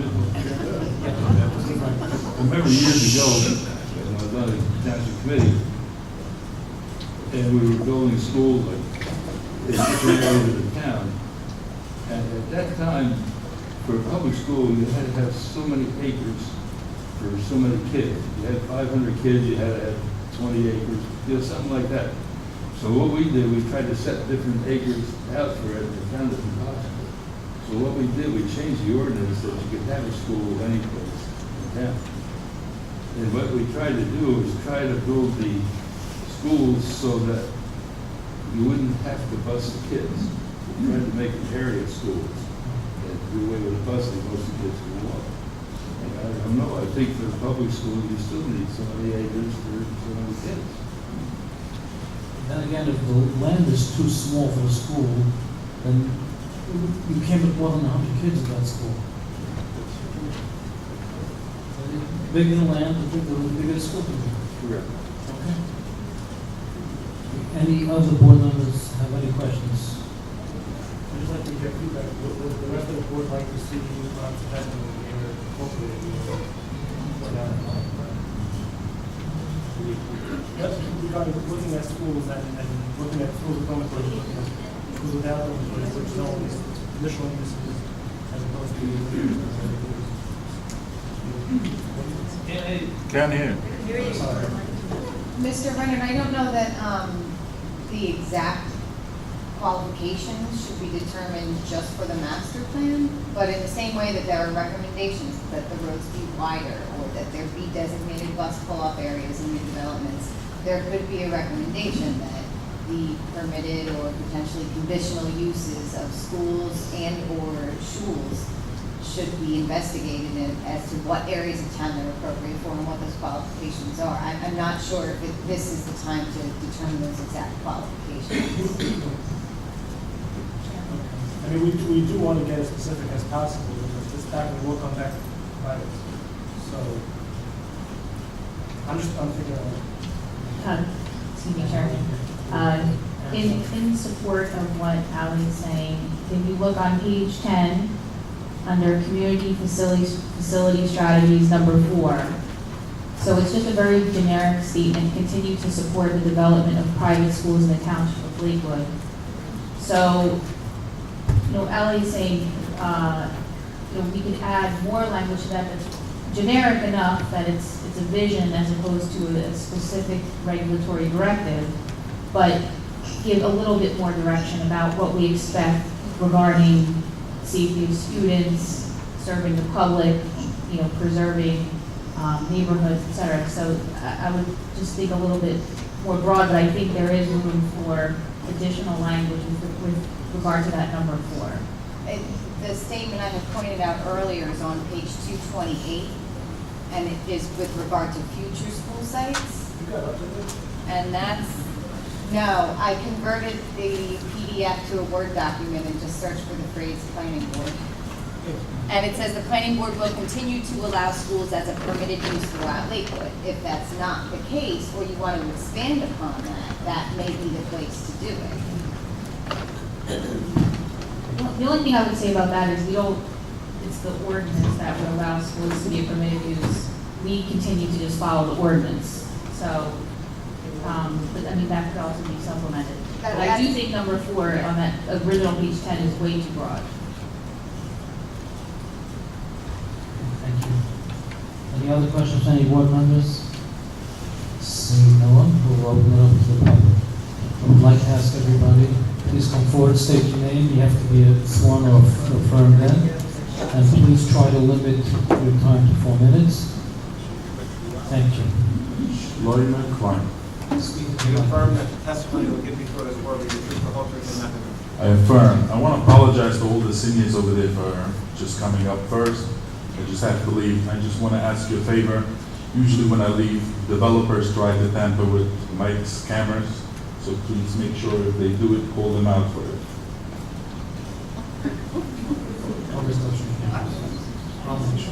I just want to clarify something that I feel that the board should not be misled and should understand something that was asked and the answer was given, and I don't think the board understood. And if I'm incorrect, Mr. Jackson obviously will call me out on it. When you approve, I'm talking about the higher density that you guys are claiming will do something about the infrastructure, and you know that it's never going to happen.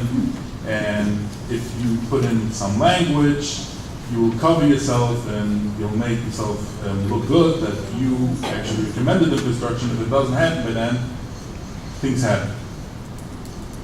I just want to clarify something. If you guys recommend increase in density, when somebody comes to can't come to the planning board if the township committee does not grant it. But if they go to the zoning board, accordingly to our zoning board, they have to approve it. I know Mr. Jackson might disagree with it, but I was sitting enough in zoning board meetings that my friend Brian brought it up. The master plan recommends this zone being changed.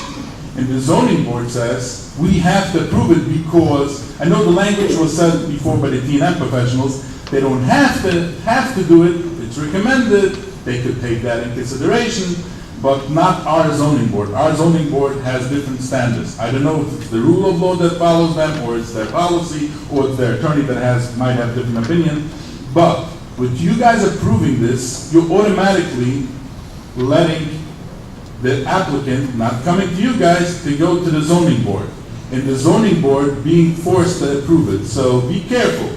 When you guys, no matter what restrictions you put in, if you guys recommend higher density, whatever it is, in the master plan, it's going to be followed through by the zoning board.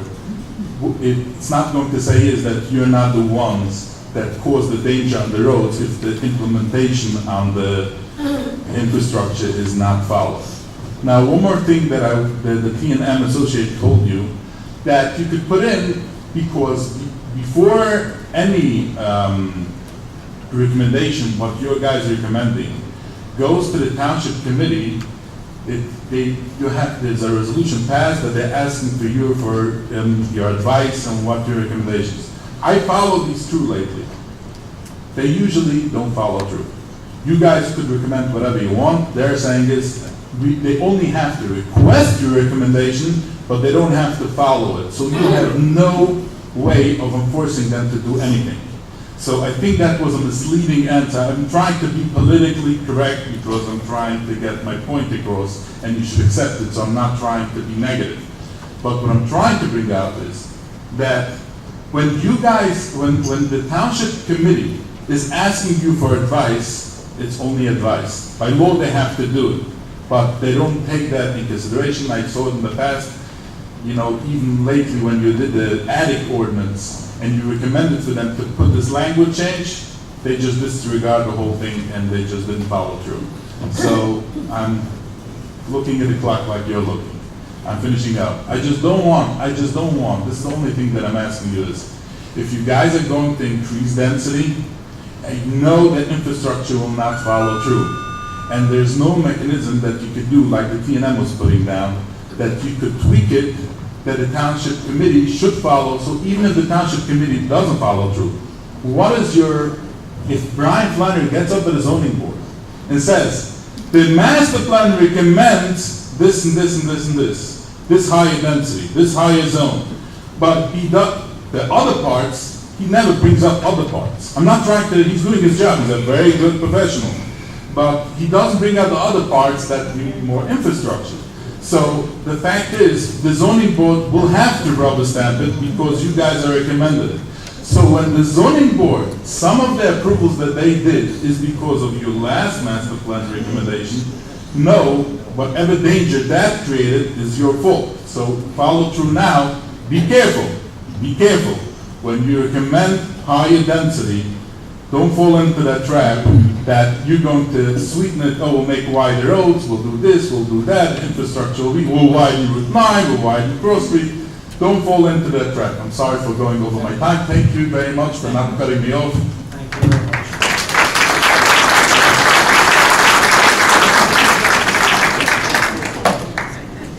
State your name for the record, you have to be affirmed or sworn in. Make sure the mic's in the right position here. Yeah. My given name is Frederick Robinson. I go by the nickname of Rob. I live at 79 Eagle Ridge Circle in Lakewood.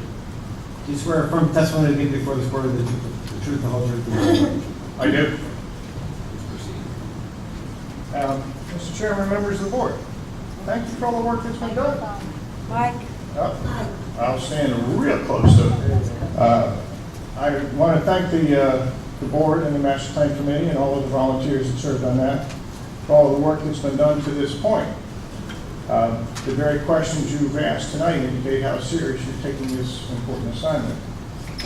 If my experience is an accurate barometer, after 30 years of planning and municipal work, it takes about 18 months to complete a master plan. So I think we're on schedule, given that roughly 9 months have been spent working in the committees, and we now have the opportunity to fine-tune what I think is a good first draft of a master plan. I would offer to you that a great many municipalities create a draft review committee to be sure that the document is just pristine when you take that all-important vote. It's hard to undo the spaghetti once that vote is taken. The comments I make are not at all a criticism of committees, T&M, the planning board, but I think there's a tremendous need for consistency across the document. For those of us that have read all 322 pages, I respectfully say it is rife with inconsistencies and contradictions. They need to be identified and cleaned up, either by removal or clarification of language. With one noted exception, and I thank you, I'm very concerned that no time has been spent on the preface, the vision statements, the background information, the characteristics, or the master plan strategies. That is the foundation of a master plan. And I would suggest to you that there are some severe contradictions between the master plan strategies and the vision statements in the early portions of the document and then the detail in the later portions of the document. If I went into the list I developed today, we would be here till 1 a.m., and I don't think you really want that to happen tonight. I'd be more than happy to provide a list of those in the future. The preface indicates that this is a comprehensive plan and that there's optional information provided in it. But the optional information is at least incomplete, if not selected. Let me offer just one extremely important example. There is no statement in this master plan indicating how many schools currently exist, be they public or private. That has tremendous ramifications on this municipality. It's extremely important. As to the task at hand, after the Master Plan Committee completed its work, which was much appreciated, the Board of Directors of the Fairways of Lake Ridge Homeowners Association adopted a resolution calling on the Planning Board to consider and adopt a number of recommendations, and attached to that was a document called Review and Comment on the 2017 Lakewood Master Plan Committee recommendations. It is structured based upon the common elements of a master plan, and I'd like to suggest a couple of points related to that. I'll save the ones related to conservation when we get to those.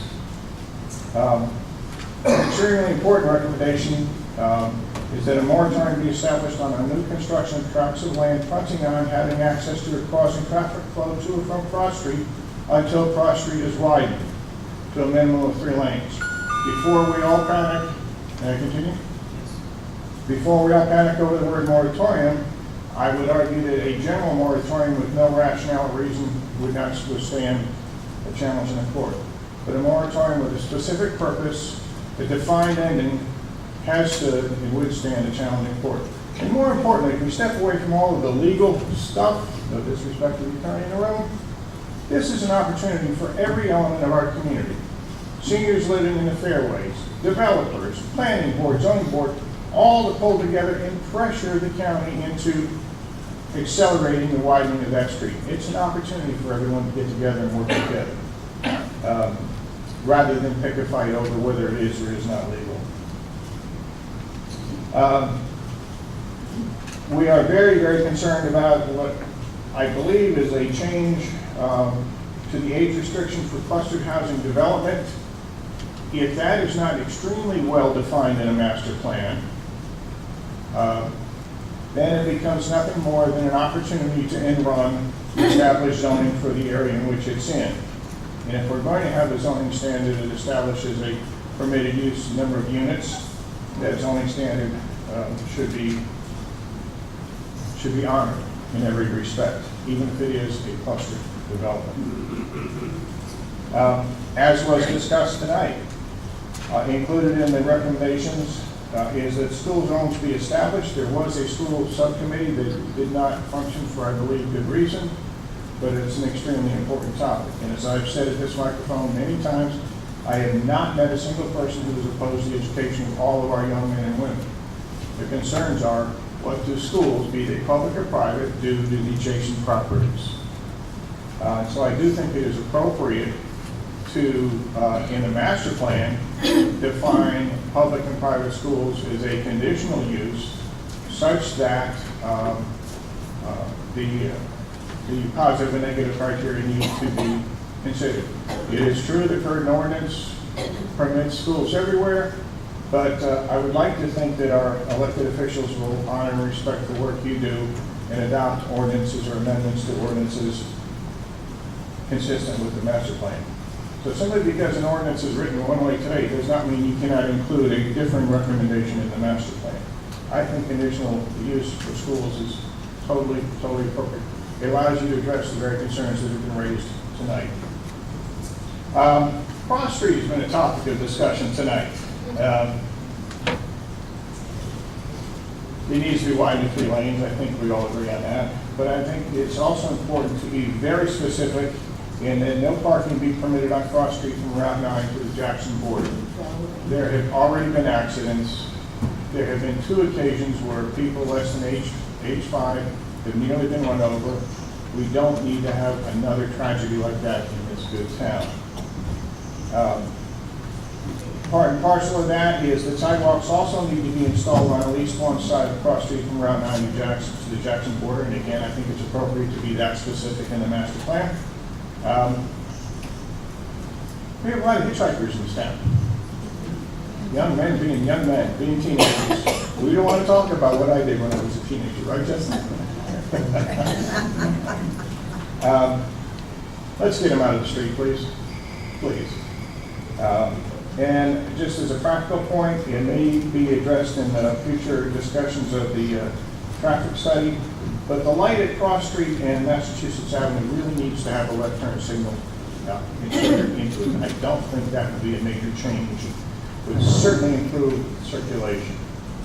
I have other comments related to this, but I'll save those for the appropriate sections of the meeting.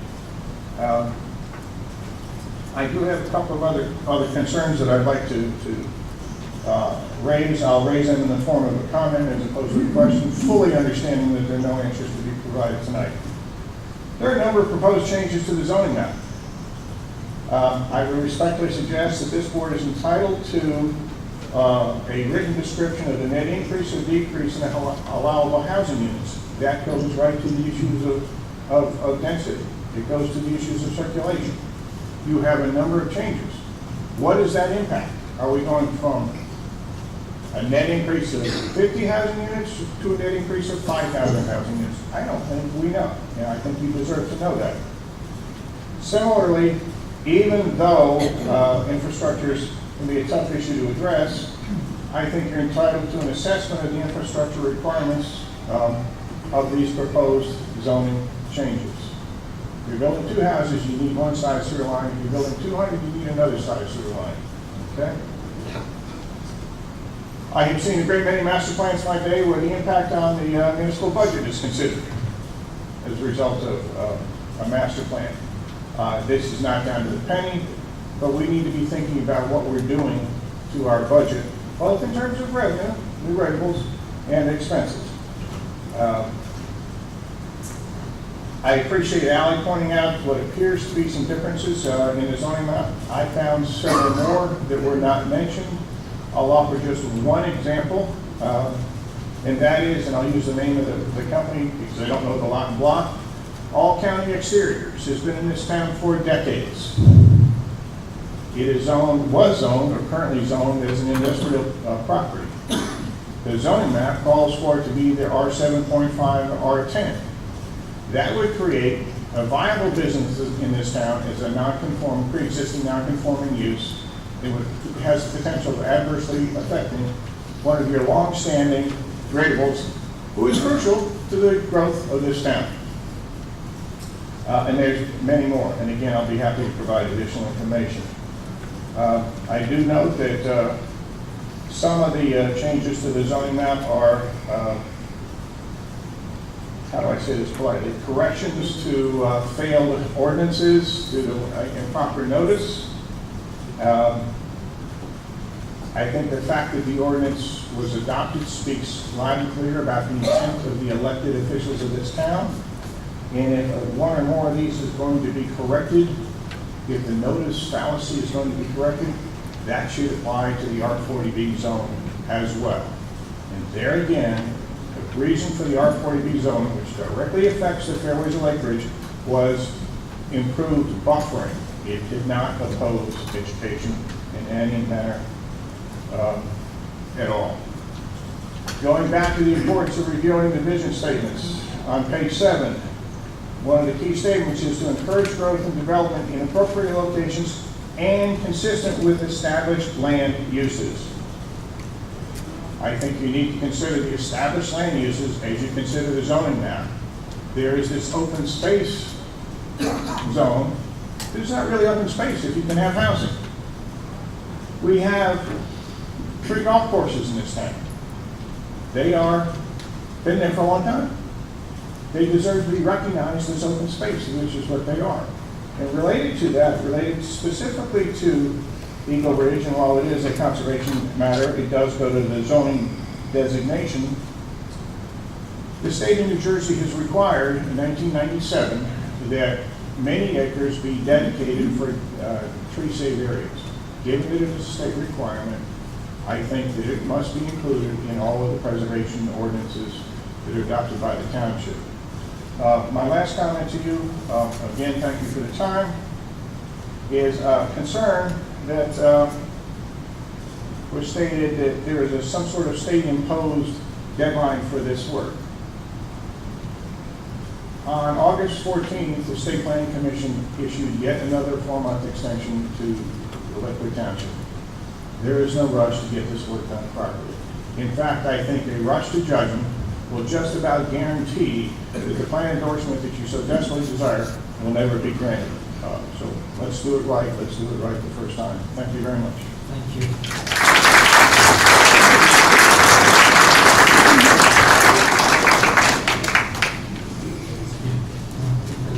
Hold on 1 second. Winnie. 1 second, please. What was your question? Explain, if you don't mind, the whole from here to the plan endorsement, so you keep on hearing about the plan endorsement. Stay here. I'd like to understand the plan endorsement and what the plan endorsement does to the township.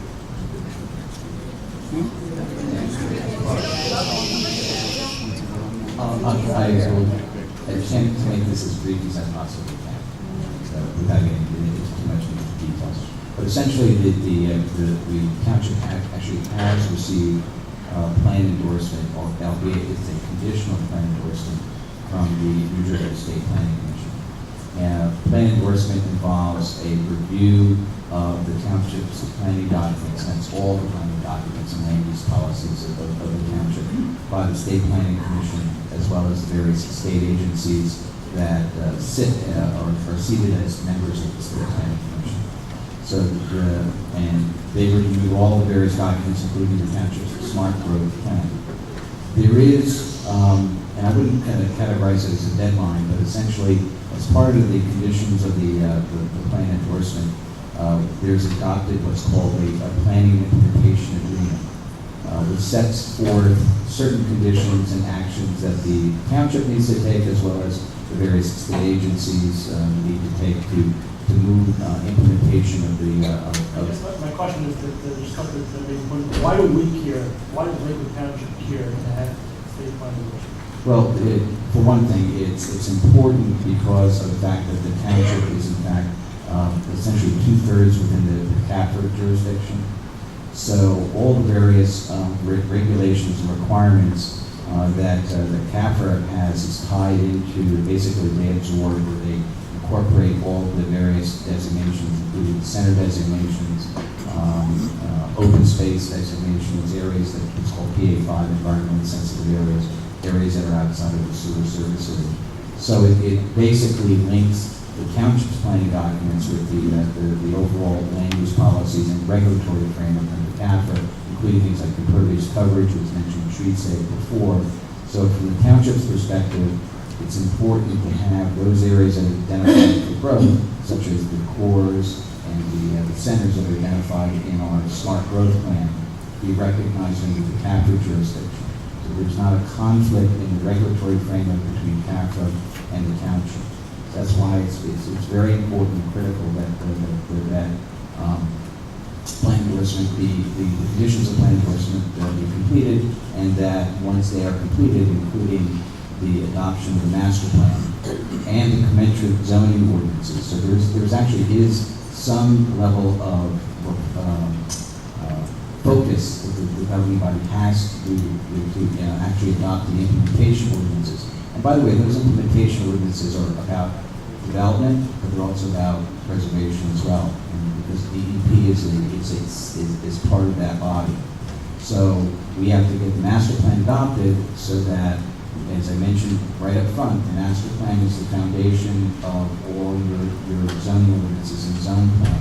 And then have all the various zoning ordinance changes adopted, including those identifying areas for growth, but also those areas identifying the areas for preservation. What happens if there's a conflict between the township document and the state, if they never endorse our document, what does the township lose? Well, I mean, it depends on the area, depends on the circumstances. It could be that the regulatory requirements under the CAFRA could be overly restricted in certain areas where we've already identified and consistently identified those areas for growth and development. Alternatively, if our land use policies aren't aligned with the state regulations, we may actually be missing opportunities for preservation. What happens would happen is, if those CAFRA regulations would tend to be overly restricted in those areas, then what we would see is what we categorize as a lot of sub-CAFRA developments to avoid the strictures of CAFRA regulation. So we would be getting basically piecemeal development that doesn't provide the tree save, the open space that our comprehensive plan is envisioning. So there's a substantial public benefit for us to be able to get this plan in place and that the ordinance is adopted. So there is a timeline, but the planning board and the governing body need to take the time that it must take to ensure that it gets adequate public input into this process.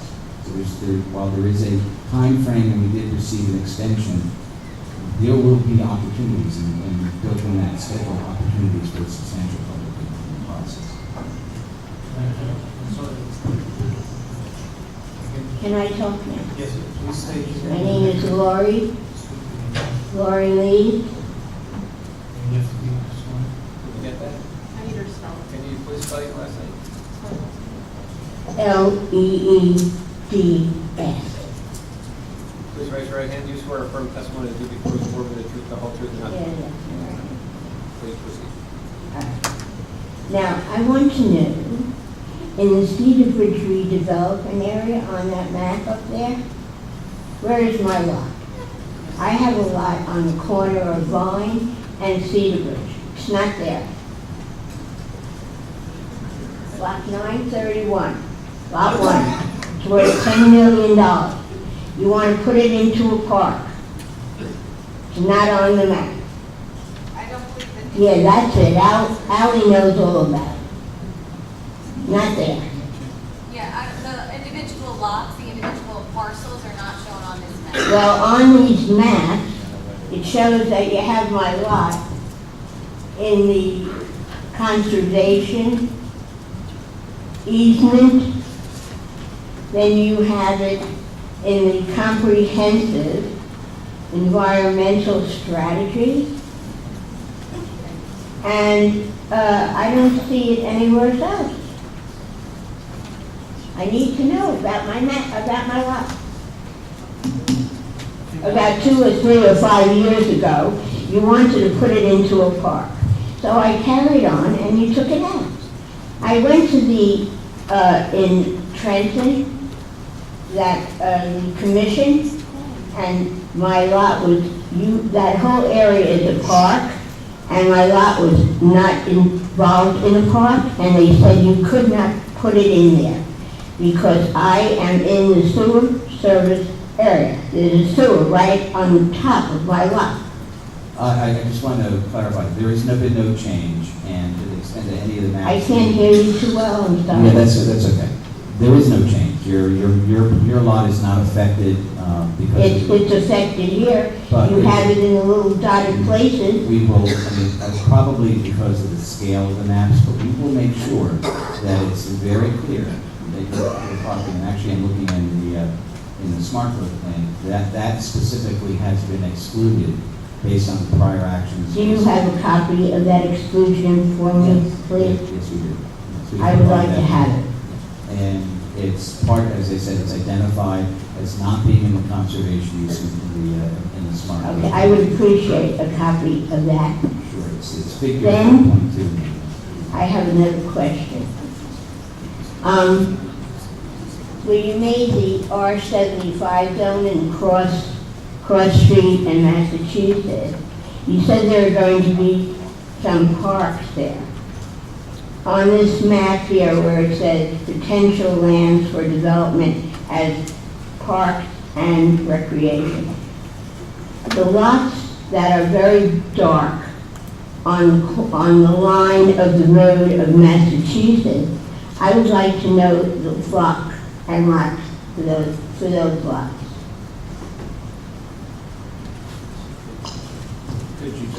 Could you just clarify that again? What map? I can't hear you, I'm sorry. That's okay. What map, which figure are we talking about? Potential lands for development as park and recreation areas. I have a lot in there. It's block 4, lot 4. It's a whole block owned by the township. My lot is in there, and my lot is the only one that's for a park out of the whole block.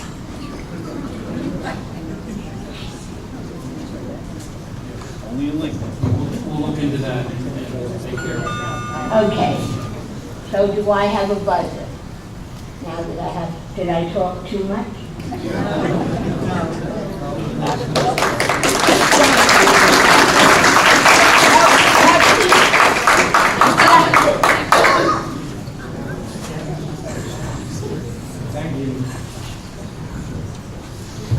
Her last name's not Caneric, that's why her lot is in the park.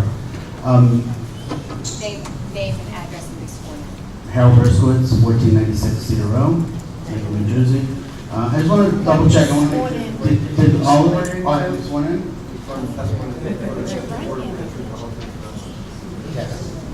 Did you guys get sworn in before? Oh, you did? Okay. I was just checking. I want to make sure everyone tells the truth. Okay, I just want to double check, did everyone make sure, did you listen to everything he told you? No. Okay. No, I'm saying, are you going to listen to everything he told you? Because I want to know, like, what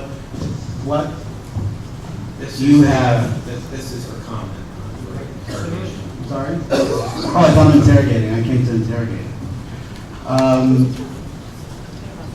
I just want to make sure that you listen to everything he says because he's more highly qualified than any of you guys sitting on the board. That's first of all. And I just want to make sure that while he was talking, you weren't thinking in the back of your head, I don't really care what he has to say because I'm just going to listen to whatever Aaron Cutler tells me or whatever Shlomo Caneric tells me or whatever some of the gentlemen that are sitting in the back over here tell you. And the sickness of this whole charade that I'm sitting here watching is that in most towns when they do such a thing, they decide that they're going to do a smart growth plan and they're going to look towards the future of how they're going to grow. They do it in order to limit growth. They do it in order to put a stop to builders overreaching and doing things that are going to hurt the community. But in our town, we use this opportunity to give the builders whatever they want. And that has to stop, and it has to stop now. You cannot do this to the town. Now, I've spoken to some of you in private, and I know what you believe, and unless you lied to me. And you yourself have told me that you understand that we just cannot be building anymore. There's no reason we should be building anymore, and we can't handle it anymore. So I'm imploring those of you that I've spoken to please get up and say what's right. And what is right is that we need a moratorium on all big developments right now until we can figure out what we're doing in this town. All this talk about improving infrastructure is moot, because most of these roads cannot be expanded because we already built up against these roads. So you can't make them bigger. So if you're planning on making Route 9 bigger, are you going to be taking down the 5-story building that you're putting up now with 125 apartments that's literally 5 feet away from Route 9? Are you taking that building down to make it bigger? So that, for what? For the building? The building's going to be gone. So this whole thing is just one big charade. And it's all being done in order to give 15 people or 10 people in this town what they want. And that has to stop, because you're going to be killing people. These new billboards that went up just now, these LED billboards, other towns don't do that. They don't put LED billboards on small streets where there's tons of traffic, where people are going to get killed. You don't put up 125 apartments up against a major highway where people are going to get killed. There's no traffic light. People are already crossing the street wherever they want. Cars don't know if they should stop for them, they shouldn't stop for them. This is ridiculous. It has to stop. It has to stop, and I've been here since 2008. I looked up online. I've been coming to these meetings on and off since 2008. I came to the first Smart Growth meeting just to explain to everybody what Smart Growth really is. And it's just been a joke ever since then. Since 2008, we're almost 10 years later, and everything I told you was going to happen, happened. People can't move. And I just want to tell you why I came tonight. I came tonight, I'm representing the thousands of people in this town from the Jewish community, or maybe from not the Jewish community, that couldn't come tonight because they are just wiped out from sitting in traffic all day. And they're just wiped out trying to function in this town. People can't live. You have to give people quality of life. You have to help the people. You don't have to worry about the few builders. I feel bad for them if they own properties, and if they want to sue the town, let them sue the town. We'll publicize how much money they're costing the town in lawyers' fees. And I'm sure they'll be embarrassed and they'll stop suing us. Don't worry about them. Worry about the people. Thank you.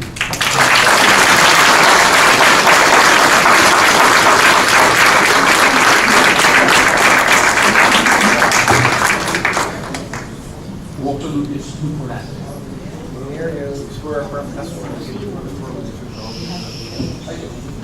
I'll make it short. This has to do with Cross Street, which is, this has to do with Cross Street, which is a very popular place. The traffic there is really horrendous. There's no with the schools. And in a bit of history, I've been out there since 1979. Somewhere in 1997, by the way, I've said this to the town committee, so hopefully I can repeat everything that makes sense out of this. About 1997, along King Fairways, in 1,100 homes, and there was no appreciable notice of traffic. I begin 1979, no traffic. A couple of years later, along comes the golf course, 200 golfers a day, many are out here, no notice of traffic. Parties, banquets, Mother's Days, you name it, no noticeable traffic. Somewhere around 05, they changed the zoning to permit schools, and that did. I've taken videos and taken them to the town committee, say, look, this is what the schools are doing. What I believe is a recommendation for land use is this. From James to Jackson, James Street across to Jackson, that's only a half a mile, that should be zoned for families. Presently what's happening, again, all the folks who were out in that area before me,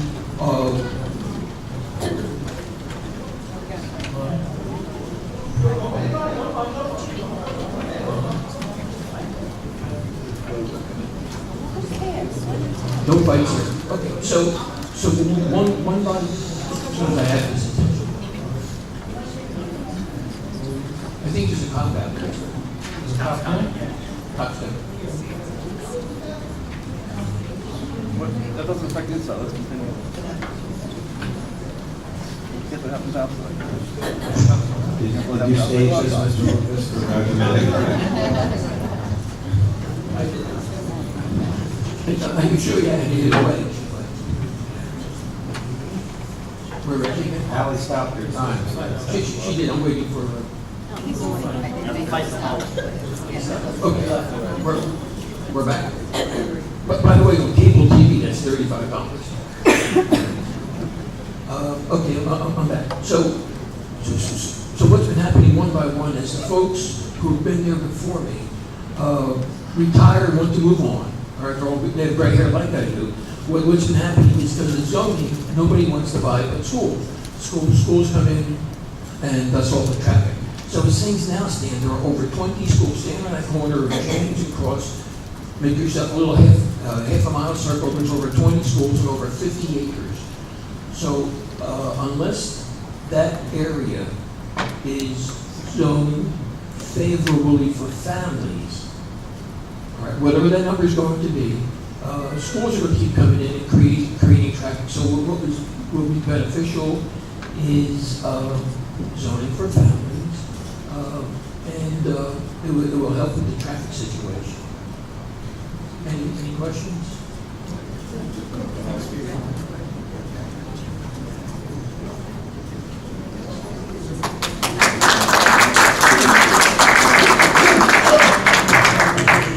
James Campbell, 6 Rosewood Court, Lakewood. Do you swear or affirm the testimony that you give before this board will be the truth, the whole truth, and nothing but the truth? I do.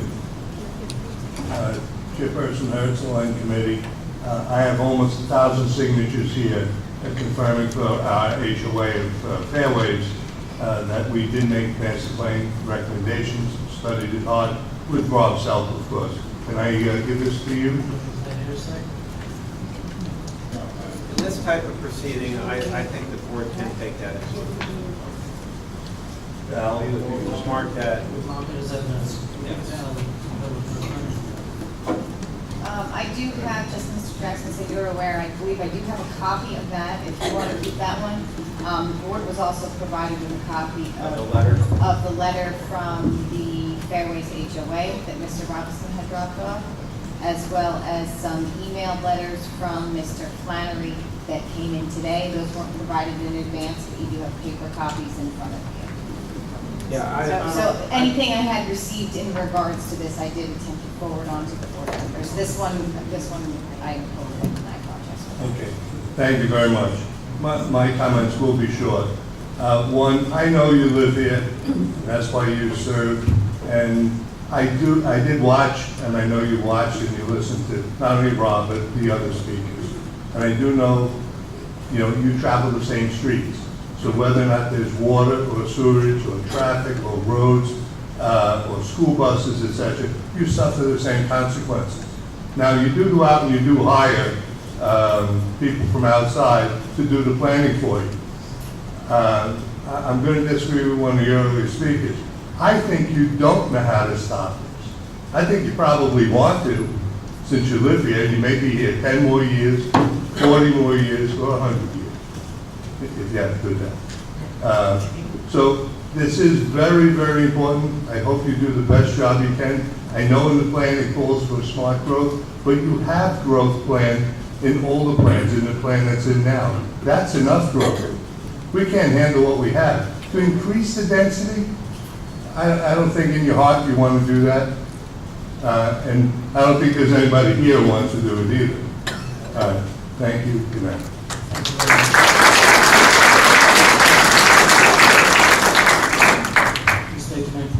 Yes, my name is Carol Suckno. I live in the Fairways, 59 Foxwood Road. Do you swear or affirm the testimony that you give before this board will be the truth, the whole truth, and nothing but the truth? I do. Can you just spell your last name for me? Yes, S-U-C-K-N-O. Have it? I did want to address one thought about schools. I don't know if you've looked at Cross Street lately, from Massachusetts down to the Jackson area. There are old, dilapidated houses that have been purchased with no windows. They look like haunted houses, where X amount of trailers have been put in all the ways back from the street, all the ways down. I think it's time, and I don't know if the master plan committee handles this, we need an appearance committee. We need somebody who goes around and says, this house that looks haunted has to come down. Even the trailers have to be limited. Some of them look uninhabitable. And I really think there are people that need to look into this. This is part of our town. Thank you.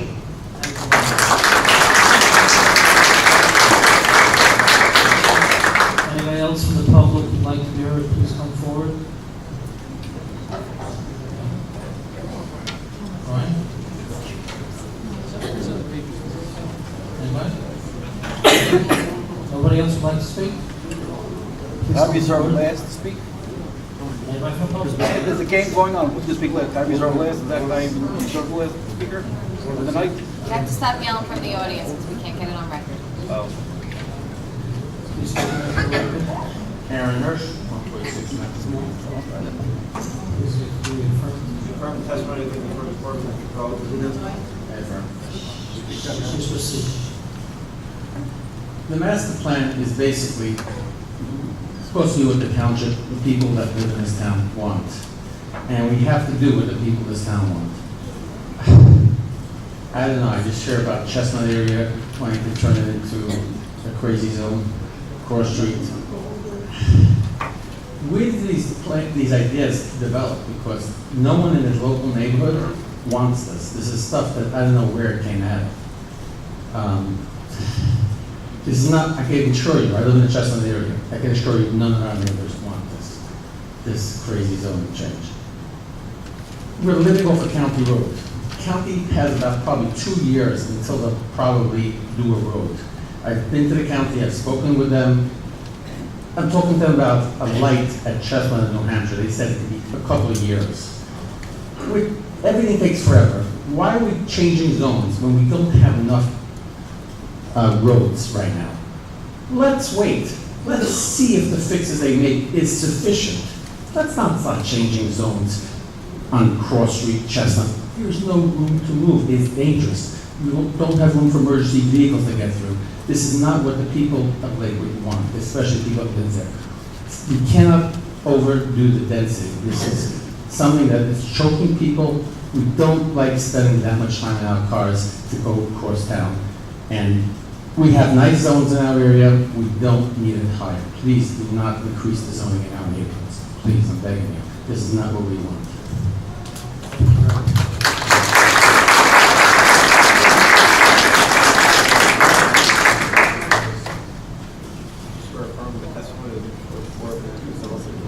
I did. Brian Flannery, Jackson, New Jersey. The first thing we had Mr. Klein get up here and say that the board can't put stuff in the master plan because I'll go to the zoning board and they approve it. All you have to do is look at the minutes of the meetings and see how many things that were in the old master plan that get denied, and you'll see that he's just up here saying whatever he feels like saying. He also said that the township committee can do whatever they want. Well, that's their job. They're elected officials, and they're supposed to do what they want. You're the board that adopts a master plan. You put in the master plan the things that you think are appropriate, and you're all volunteers, and I give you a lot of credit for all the time you put in. And I hope Rob is not correct in the fact that this is going to be another 9 months, because I would feel bad for you spending another 9 months going through this process. But you put in the things that you think are appropriate. It goes to the governing body. They do the ordinances. If they don't do the ordinances, and one that is a good example is the impact fee ordinance that this board recommended a very long time ago. And the township has had a problem with the plan endorsement process, and a lot of things that the township would have liked to do, because my feeling is the governing body, they see the traffic congestion the same as the rest of us do. And the problem again is traffic congestion. I think there's very few people here who resent more people coming into Lakewood, but they don't want to sit in traffic. And everybody can understand traffic congestion is a problem. If traffic congestion is addressed, I think the density wouldn't draw the crowds that it has. But the township committee does their job, and it was held up by that plan endorsement process. So it was only a few months back that T&M helped the township committee to put in place an impact fee, because the impact fee gets money from the developers for every unit approved, and that money goes to make traffic improvements that'll improve congestion. If a moratorium was put in, like everybody thinks is the easy solution, you put in a moratorium, that's not going to solve the problem. There's more houses that are going to be built. The people that want to come to Lakewood are going to go to Jackson. Jackson's not gonna charge them an impact fee. They're gonna move into Jackson. They're gonna send their children. Please be quiet, you'll have your chance to speak. They're gonna send their children to school in Lakewood. They're gonna come and use the infrastructure in Lakewood. Lakewood is a destination where people wanna be, and people are coming. So my opinion is that this board should look at getting the money to improve traffic at roadways, intersections. I did speak with the county engineer, and anybody that wants to go on the First Amendment website can see the meeting where the county engineer was questioned on what they're going to do on Lakewood. They have a traffic study that at that point they said it would be done the end of August. I spoke with the county engineer today. He said he does have a draft, and what he told me is they hired an outside traffic consultant for their roadways to see what improvements needs to be done, and that's going to be done, he said, within a month. They should have something that they can present, but they're going to improve their roads. The state, we know, isn't going to improve their roads, so we're going to have to work around the state. Lakewood, Route 9 is a disaster. It's really ridiculous that the state would leave in a town the size of Lakewood a major roadway that screws up the traffic. The county will work with us. The county has already spoke with them, and I've heard the mayor say it, I've heard other council committees say it at meetings, that they're working with the county to fix these problems. Rob got up and his first thing was put in a moratorium, and then who's going to pay for these traffic improvements that are going to be needed, whether there's more development or not?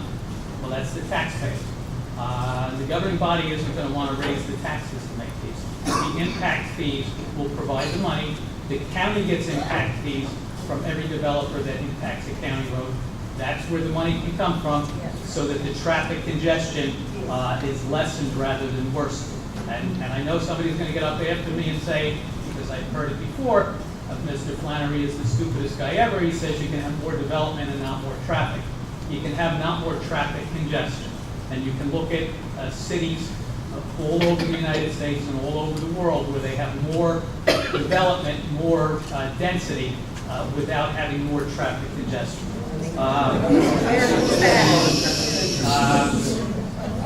So Rob made several comments. Some of them we agree on. The moratorium, I disagree. The age restriction, I disagree also. The adult communities are built in an R40 zone at a density of 4.5 units per acre. That brings more senior citizens into the community, which is a good thing, but it doesn't allow room for families.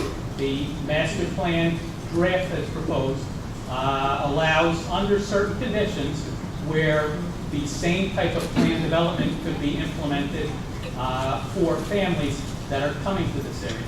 So instead of the families having to go to Jackson or squeeze into, more attics or basements, it would be proper housing for them. And it's my recommendation, my professional recommendation, that is inappropriate, and I commend the Master Plan Advisory Committee for including that recommendation.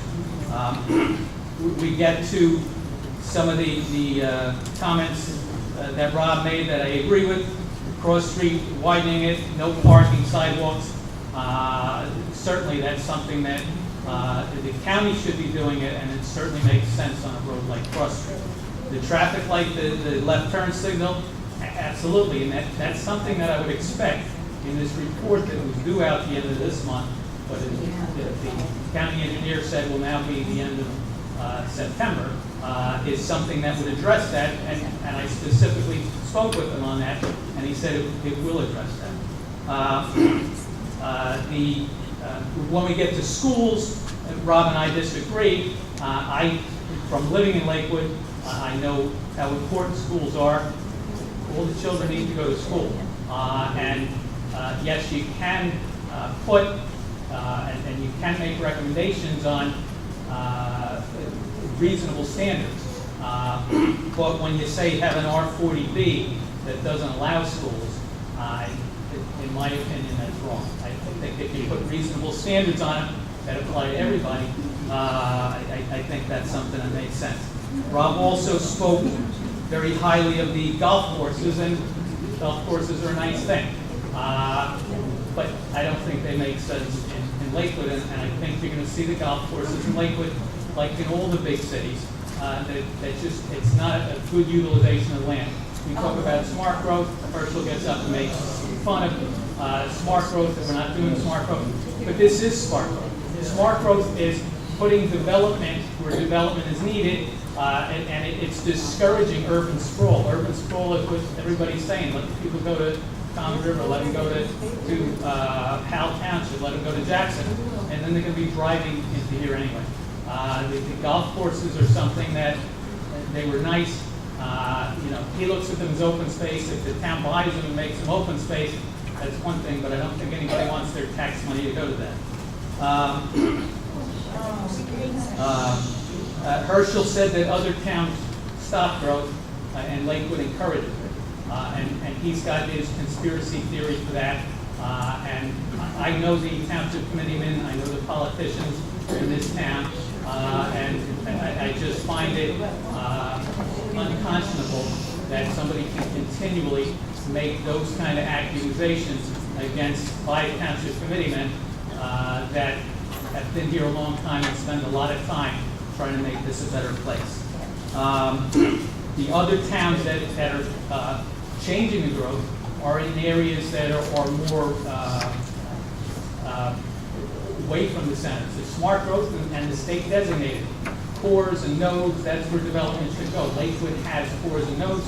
Lakewood's a suburban planning area, and it's because there is that development. So when you compare Lakewood to other towns, if you compare Lakewood to other towns with the similar characteristics that have a downtown center, that have a population of this size, you're not going to find towns that discourage density.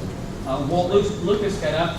He's been on Cross Street since 1979, and he was a neighbor of mine. And back in the 90s, when I was living there and I was living on a 2-acre zone, I realized that the demand for schools, when you have the larger lots, the only people that are going to come in are the schools. I tried to get my neighbors to make it an R12.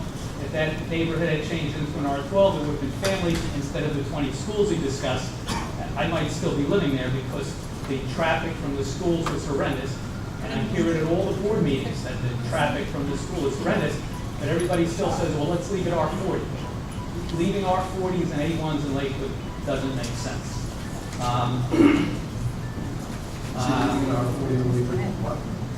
Well, there's areas in Lakewood where there's R40s that are developed as R40. That makes sense. If you have all 40,000 square foot lot, it really should be called an estate zone rather than an R40, because that's what it is in Lakewood. If you have an R40 that has hodgepodge type development that people are going to sell and move out, you might as well just call that the school zone. And I want to stick, that's an important point, because a lot of the area that we are developing, looking at our density, is R40. And R40 is not getting developed. No one's buying an R40 house. No one's developing them. It's turning into schools. And the reason why Question now is a mess is because of the schools. And that's an important piece as to why it makes sense to make it something. Yes, and you have an area on Clear Street where it's R40, and it's all nice R40 houses. Well, I wouldn't recommend changing that. I would change the name of it. I wouldn't call it R40. I'd call it the estate zone, because that's what it is.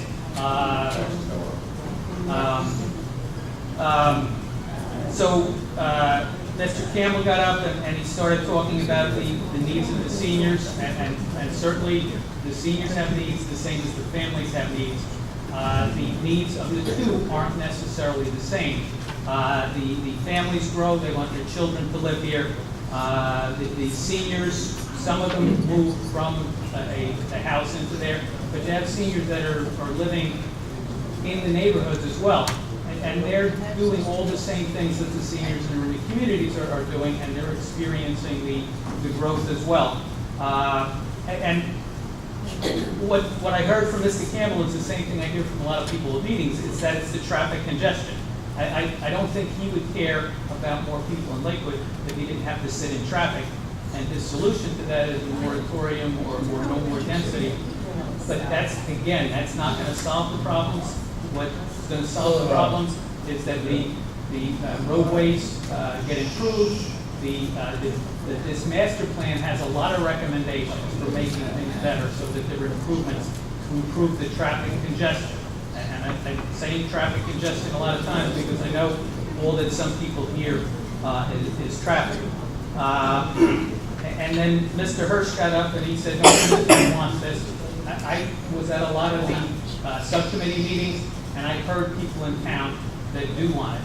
And Mr. Hirsch isn't the first one that got up. I'm sure Mr. Franklin remembers back in the 90s, we had a gentleman, a very nice man, Mr. Black, and he had placards that he would stand out by the roads, stop this, and you know, a lot of times it was get those people out of the town, and those people are here now, and Mr. Hirsch saying, don't let anybody else in. Thank you. Thank you very much.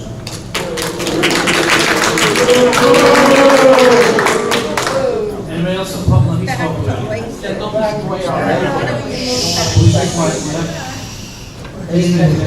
Okay, it's Bob Miller, Fairways, I swear, thank you.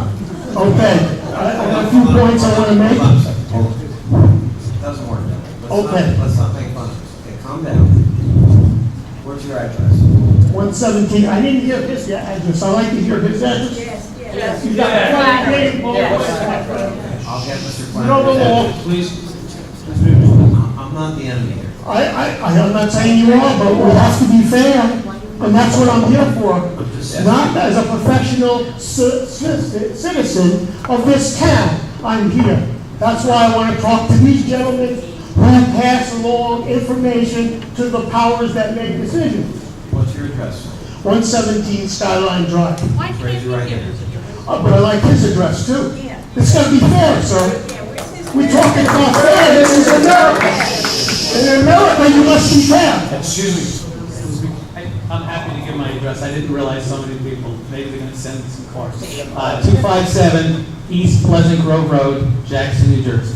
Thank you. 08527, put the zip code on. Did you hear what he said, sir? Please proceed. You have any comments on that? Excuse me, please proceed. You have any comments on this? Well, he wants to swear me in. I do. Are you finished? Yes, sir. Please raise your right hand. Do you swear or affirm testimony to give you before this board the truth, the whole truth, and nothing? I do. But I did notice that you didn't swear in. But that's okay. Well, first of all, I just heard someone come up here that doesn't live in this town, has no reason to be here if you don't live in the town unless it's for your money. And money doesn't bring back lives that get killed on the roads because there's too much traffic. Now, he says that traffic, high density doesn't affect traffic. Duh, you put more houses up, you have more people, you have more cars, you have more traffic. It just, I can't understand how anyone's going to believe such a thing. How can you believe that if you put up a lot of houses, that you're not going to have accidents and more traffic? It's impossible. The more cars the more people you bring into the town, the more cars there are, the more traffic. Now, again, moratorium is the answer. You want to go and plan? Have the plan on the side, clean up the infrastructure, and then you can implement that plan safely. I'm a citizen in this town, and I don't want to see people getting killed. I don't want to see your family or anyone's family getting killed. And it's too easy to happen, and we all know that. Safety comes first. I've been up here before, and I said the same thing. It's like a broken record. It's very frustrating. I don't understand who we need to be talking to get things done the right way. You guys, I give you credit. You're spending your time, you're volunteers. You don't get paid for that. You're doing it because you want to benefit the town. So how can you allow more high growth in the town? You heard very many people saying the same thing. But it's frustrating. It's frustrating for you, for everyone here. I heard the gentleman, Mr. Grossman, correct? Was that? Okay, sorry about that. I thought you said Grossman. Okay. I heard what he said, he's absolutely correct. I heard many of you folks say the same thing that we've been saying. It's not a senior thing, although if you go and you change the climate and you make a restriction on age, it's age required to move into these places, and now you want to take the age requirement away so you can build whatever you want to build. That doesn't make sense. First of all, with schools, you should have a school zone. You shouldn't just pop them all over the place, because when you do that and you don't have the infrastructure, you have buses all over cluttering up all the traffic. So that makes no sense. You make an area like you do an industrial area, you make a school zone, and you put your schools over there. And then you can put your special curbs and whatever you want for the buses so nobody gets hurt. And it makes sense. I'm just talking about common sense. Thank you. Thank you.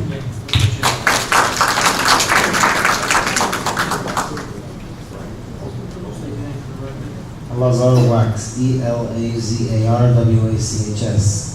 31 Aspen Court, Lakewood, New Jersey. Please raise your right hand. Do you affirm the testimony you give before this board will be the truth, the whole truth, and nothing but the truth? Yes. Thank you. Please proceed. First of all, we'd like to apologize to all the seniors who are very aggravated, but it's hard to change a mindset, and I don't expect to change a mindset. I would like to just explain them a little bit to understand there is a certain quality of life, which there is, and that's the reason why there are thousands, and probably tens of thousands of people who are not here, who live in this town, who are not coming out, who they belong being here, is because they do appreciate the quality of life of being together, having friends for the kids, being able to carpool. They have a busy life, and this makes it easier for them. This makes it much easier for them, and they're very happy with what's going on. It's affordable housing. They're all living in nice-sized housing. They're being able to raise their family, the big, large families, and they do appreciate this quality of life. And Mr. Flannery got up and said that yes, the infrastructure, yes, has to be worked on, and we're going to work on it, and that is a solution, and a big solution for many, many problems, and that will take care of the safety issues. And like Mr. Flannery said, everyone will be coming to Lakewood. Lakewood is the spot. From Jackson, Howell is just going to make more cars. There's going to be less carpools available to go together, because the more spread apart we are, the more everyone has 7, 8, 9, 10 kids. They're going to be driving each themselves, versus carpools, neighbors, and all that. And everyone does appreciate this kind of life. They do have the schools, and they do have people like this type of life. And I'd like to raise one small point. There's one specific neighborhood. It's called the Ridge neighborhood. I can tell you 3-4 years ago it was dangerous to drive by after 7 o'clock at night, and it has been approved. And the reason why it was approved, the board has given advice to many, many people. If you want to go, try fixing up this neighborhood, because this is a neighborhood which has to be fixed, which is the Ridge, Bergen, Linden, Howie, North Oakland, Cherry, and the infrastructure over there as well needs a lot of work. And there are a lot of developers who are doing this as well for the town. They were looking into investing in this neighborhood. And I know there's a high demand for housing. I can tell you, because any broker in town, this neighborhood is a neighborhood that people want to live dense. They want to live this way. And the developers went and invested in this neighborhood with the intention there will be R75, which was recommended in R75, and everyone buying this neighborhood is okay with it. They know this in advance, and between half and 3/4 of the neighborhoods already approved as R75, and this is what the board has been encouraging in the past, and I think it's something the board should take in consideration to continue to adapting the Ridge neighborhood, which is Cherry Street, North Oakland, Linden. It's very few houses left. Should continue as R75, which will help. I'll give you an example. Cherry Street is a dead end. It's a 34 right of way. It's dangerous. There's no room for emergency vehicles. There's no room for garbage trucks to make U-turns. There's no room for buses, and the buses are going to have to be waiting on the 88. I think if this neighborhood will be R75, it will allow the investors to put in the right infrastructure which is needed, and making turnarounds, and making widening the streets, and allowing the school buses and the garbage trucks to get in there. And everyone in this neighborhood would be very happy. I appreciate it. Take this into consideration. Thank you so much. Thank you very much.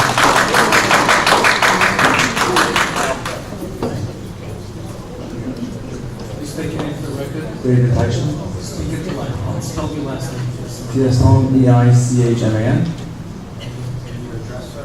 879 Hardstone Drive. Do you swear affirm the testimony that before this board will be the truth, the whole truth, and nothing but the truth? Yes. Thank you. I was going to just speak quick about a specific area, but I'd like to address some of the comments that just made. I believe the engineer mentioned about that traffic has to be taken care of. Well, the township did make a traffic plan with Mazer. I'm familiar with them. I was in the Cal in Freehold, and trust me, when I went to the board in Freehold, I needed to do my traffic. So when the Mazer came with the plan, let's first see the plan get done. But then we can talk about all the extra development that we have. About the Hartstone area, I can just wait about the recommendation is to change it to 7.5 behind the Hartstone Park. The previous person just mentioned that when people come, they buy, they know what they're buying. That's true. When we moved into the Hartstone area, we thought we were having a nice area, which is spacious, private houses, that everybody wanted. That's what people came there, not the development. Now we wanted to change the whole neighborhood off of Massachusetts. You have the Blue Jay, Kilford, which are all private houses. Why are we changing this part of the neighborhood now, turning it to a 7.5 zone, putting up duplexes? Right there is a park, going to increase so much traffic, the safety of the children at the park. Everybody comes to this park, which everybody has a relaxed area, which completely changed it. That's all I have to say. Thank you.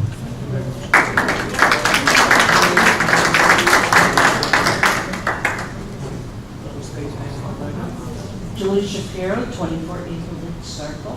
Do you swear affirm the testimony that before this board will be the truth, the whole truth, and nothing but the truth? Yes, I do. Please proceed. The gentleman before, a couple of gentlemen before, spoke of quality of life. And I bought into the fairways for that purpose. I bought for a quality of life of a country club golf course lifestyle. And Mr. Flannery is telling us that golf is not important. It is to me, and that's what I bought into Lakewood. I came just from Manalapan. I didn't have to come 20 miles down, 10 miles, 20 miles down to buy into Lakewood. I pay my taxes, I support the community, I buy in the town, I buy in the area, and now I'm being told my lifestyle is not important when I bought into it. I find that offensive. Okay? The second thing is, he's talking about people not having basements and having to live in and etc. You go down Cross Street toward 9, there are townhouses on the right that people have looked at that have bedrooms in the basement, and you got 8 or 9, 10, 3, 4 families in there, and they're living. That's what little kids are going onto Cross Street because they don't have enough to play in. So I find his comments also, for that purpose, for the townhouses, with the many people in them, not right. So I don't think he told the truth on that. They are coming and they are living that way, currently. Thank you. Thank you very much.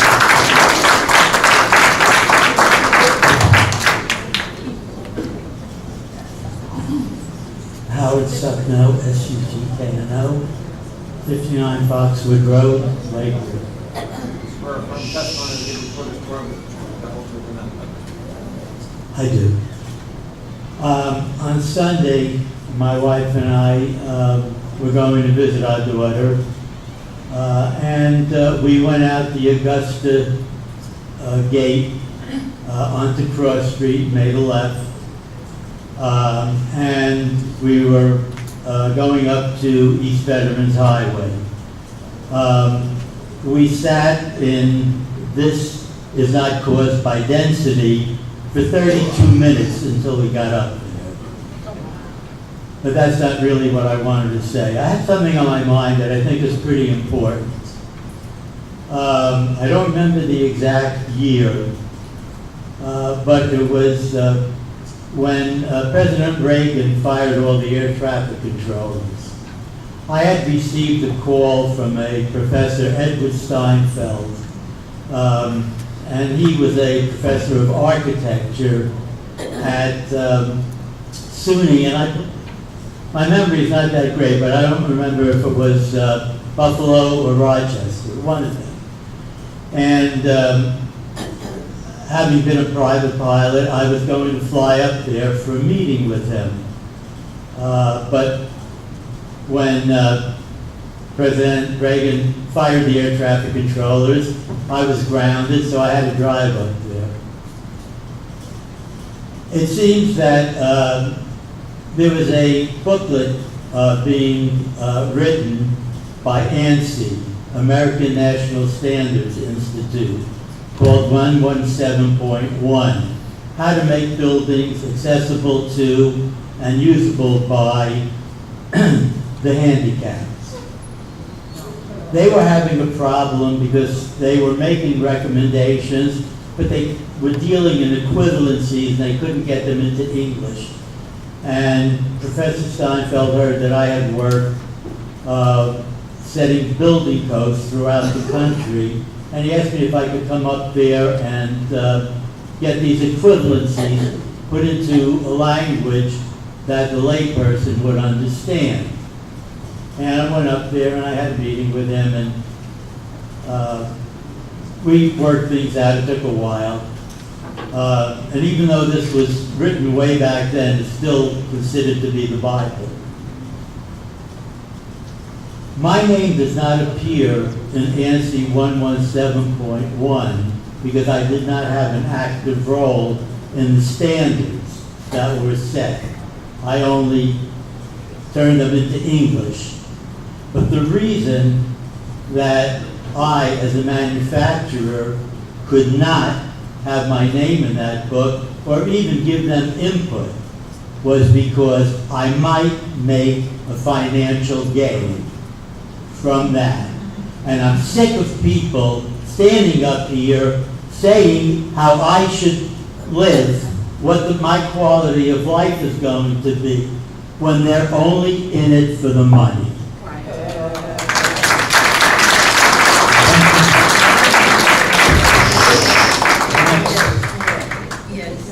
Please state your name for the record. My name is Vivian Friedman. My address is 318 Fox Avenue. You affirm the testimony that you give before this board is the truth, the whole truth, and nothing but the truth? Yes. Please proceed speaking to them. I guess I'm presenting a perspective that I'm a family, no one's here that's in my situation. I am a young mother raising children in Lakewood. I see them as mostly seniors, so it's a little bit of a different life perspective. And I know a lot of people, a large majority of people, the silent majority who's not seniors in Lakewood, who I think feel the way I do, in that I live in an area that is considered highly dense. I live in what we call Yeshiva area, which is Clifton, Medicine, Forest, that area. And I love it. I love living there. I have my family nearby. I have friends. My kids have friends. One of the speakers previously mentioned that idea about carpools and neighbors and raising a young family. There's nothing like having neighbors that are close by, somebody crew line to take your kids off the bus, being able to walk to shopping, having family nearby, everything that's so close proximity. And it's a life that we seeked out. We wanted to live in a dense neighborhood. And there are a lot of people in this town who want to live in dense neighborhoods, which is why almost every development that goes up, most of them are pre-sold. I think it's because people want it. They're building something not because that's what they want to build, they're building because they feel like there's a need. People don't like when there's differentiation between traffic and density. I think my neighborhood is a prime example of how that differentiation happens. Like I said, it's a dense neighborhood. It's townhouses, apartments, small lots, and I have, if I don't have to go right towards Route 9, towards the lake, and down Route 9 south, I have no traffic, nothing. Between me and County Line Road, never any congestion. Because you could take Forest, you could take Madison, you could take Clifton, you could take Lexington, you could take 4th, 5th, 6th, 7th, 8th, 9th, every street, it's a grid, it works so cleanly. Traffic, 2 o'clock obviously, it's logistically impossible to get thousands of people out of the same building at the same time without having a backup. But besides for that, I have no traffic. I think that the problem in this town is a lack of roads. I think there's a problem of a lack of through streets. I think infrastructure is has been undervalued until now, and I think that because so many people come out at every meeting, they really put it to the forefront, and I don't think anybody will downplay traffic in this neighborhood, but I really do think that we all live here, and we all love to live here, and I live in a dense neighborhood, and I think all the seniors live in a dense neighborhood, and we all love our neighborhoods, we love our neighbors, we love the family feeling that density brings, and I think that other people also should be able to enjoy that quality of life. And like someone mentioned that some of them are currently living here, they're just living in small spaces, they need to grow, they need to expand. It's a young town, it's a growing town, and people who want to live here, I think they should have the opportunity to be able to live here. And if we halt all construction, we're basically squeezing out the lifeblood of a young, growing town that has a Jewish college in it that's always constantly, it brings vibrancy. The downtown area is always vibrant. I love it. It's alive, it has a pulse. And a moratorium on building won't stop the traffic issues, but it will shrink the lifeblood of the town. Thank you very much.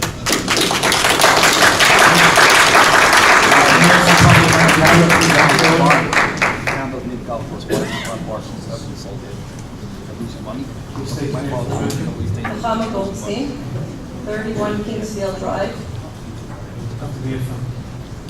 Affirmative testimony will give before the board will come up with another telephone. Yes. I am also a young mother. I am raising children. I also live in a very dense neighborhood, and I'd love to get out of it. However, the only houses that are being built are very dense houses. That is not what people want. That is what people are being offered. It's not affordable. Over $500,000 for a house is not affordable. You say they have to build dense to make it affordable. It's not true. It's not affordable. My parents live on a block, old block in Lakewood, where the houses are all 15,000 square feet. That's a nice density. People have neighbors. People could walk to shopping, and people could carpool. But you have space, you have yard, you don't have everybody living on top of you, you don't have everybody taking your parking spots.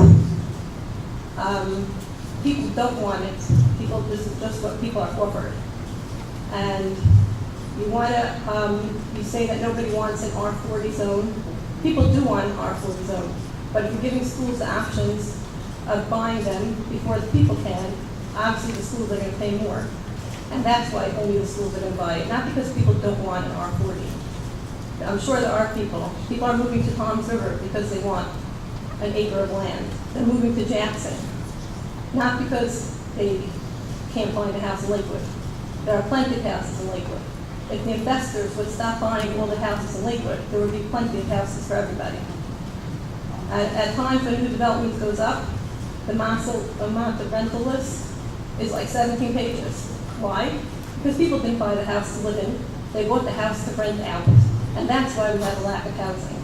Not because there are too many people who want to live in Lakewood. And there is no reason to make less density in places that are already struggling for traffic, like Cross Street. You have so much traffic there, and you want to make it, if you would make a no school zone there, I'm sure people would be buying houses there to live in. But you allow schools the opportunity to do it. There was many years ago, the township sold the land on Oak Street as schools. The whole Oak Street is lined with schools. All of a sudden, behind Oak Street, behind the schools, besides my son goes to school on Oak Street, right behind it, up into the gates, they're building houses there. Why? Why was that zoned for housing? That should have been made a school area, and then we wouldn't have to have schools all over Lakewood. I'm just saying that density is okay when it's like an R15, not townhouses. Doesn't need to be everyone on top of everyone can have it. Thank you.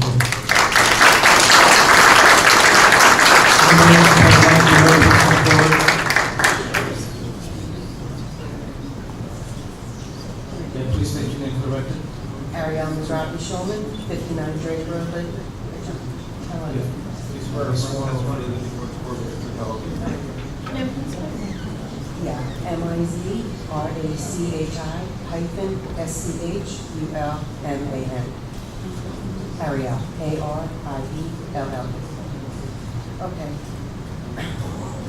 I live in an area that is R40, and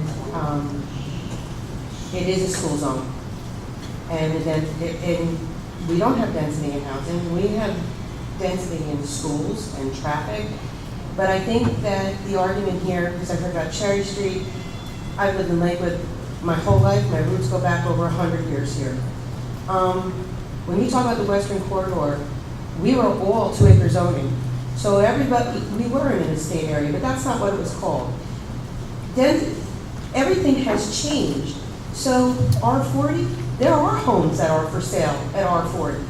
Nobody's banging down anybody's door because the traffic from the schools is so much. Yeah, 15,000 square foot lots, 12,000 square foot lots, 10,000 square foot lots. That's a nice size house. That's a nice size lot, and it's neighborhoods. The Drake Road area has become, because Cross Street is so dense with traffic from the schools stopping and going. Neiman Road's a nightmare. You can't get up, you can't get down. Somebody's going to have a head-on collision. It's not housing that's causing that, because once you go over the railroad tracks, yes, there's traffic to get to Massachusetts, but it's not the traffic that you have where all the schools are when the schools are in session. When the drop-off and the pickup is done, you can get up and down Cross Street, but fine. So I think that the problem is the Western Corridor has always been horse country. It's always been farms and horses, and now a lot of those have changed.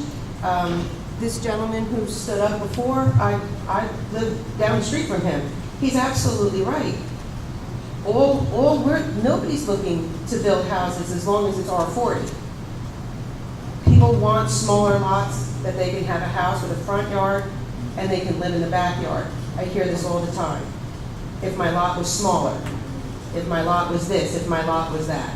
So as far as density and traffic, well, Fairways was a sand pit.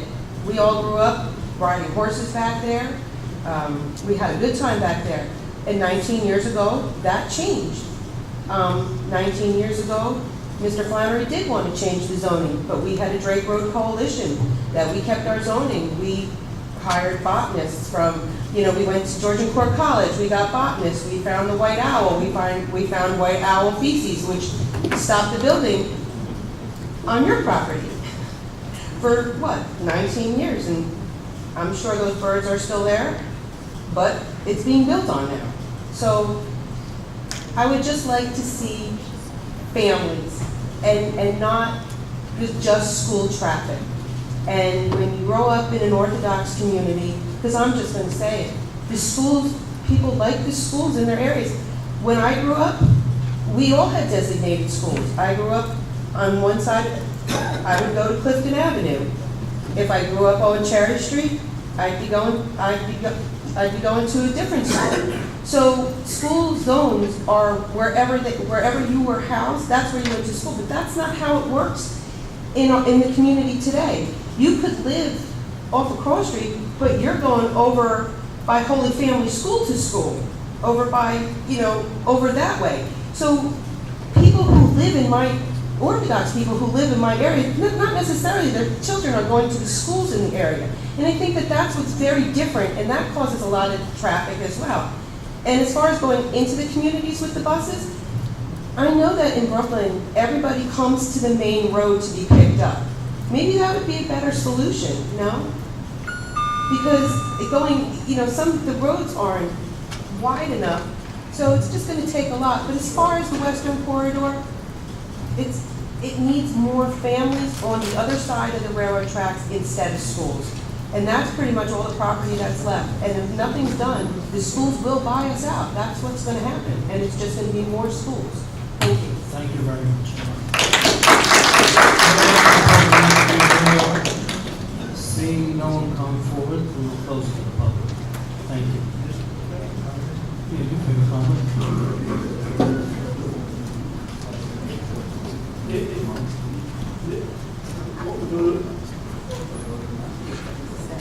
The infrastructure, we all know we have a problem with our infrastructure right now.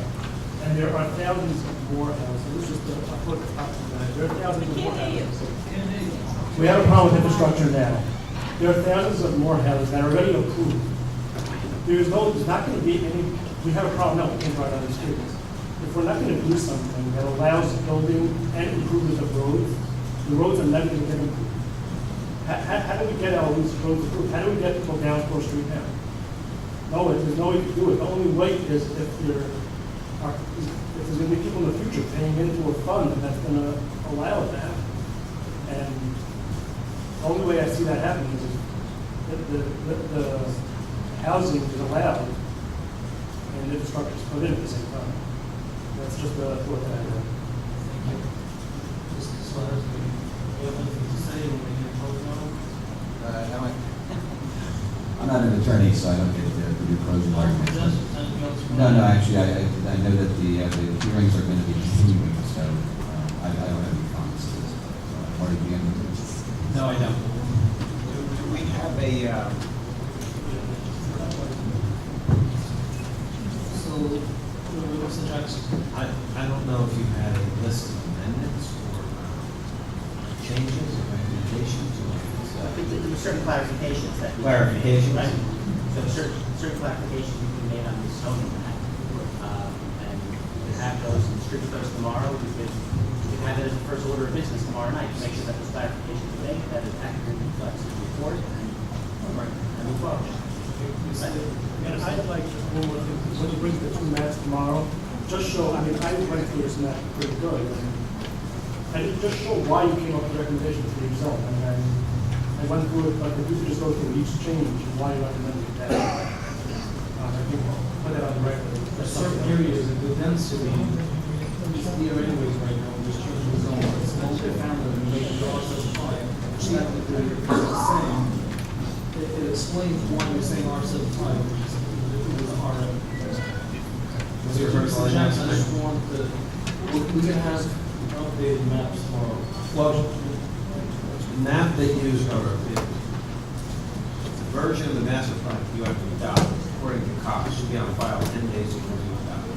You can vote on this tentatively. Have a revised document prepared, and I would recommend that, and we don't have to do it now because these hearings are continuing. At some point, more than 10 days after the last vote goes in, you should have a final vote, so that the document that gets signed is the one you have in front of you, voting on this final version. And, there will be need for additional comments, but they can be limited to only what the changes are, to make sure that they reflect, the amendments. So I think, what you should do is you should take and move on what we've heard tonight. I don't know if you want to do it tomorrow, or now before you go. I don't know what you want to do in terms of whether you want to adopt this, whether you want to also changes. I'd like to do it tomorrow. I'd like to have something different. Maybe that would be good. Maybe Mr. Glansbaum can weigh in on this, because I know you were on the committee, you know the changes. Yeah, I'll weigh in on it. I think the clarifications on the master plan advisory board's recommendations are simple enough. I think you can do that easily enough. I personally wasn't aware of other things that were some recommendations in 2007 that are now on the plan. But from what Marty was saying was that some of these areas are already developed, right? That's correct. Yeah, I'm not sure if everybody got that.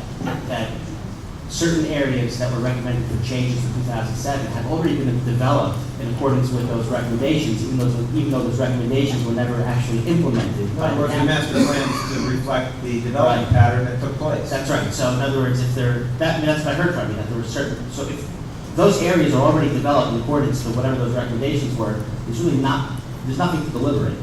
That's my point.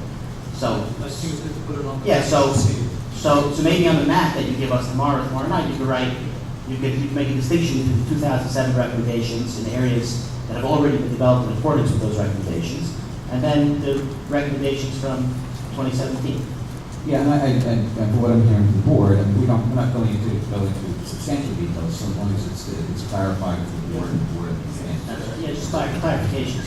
Yeah, I just want to make a comment. I mean, I think what's important at the end of the day is that the planning board is going to be voting on the comprehensive master plan.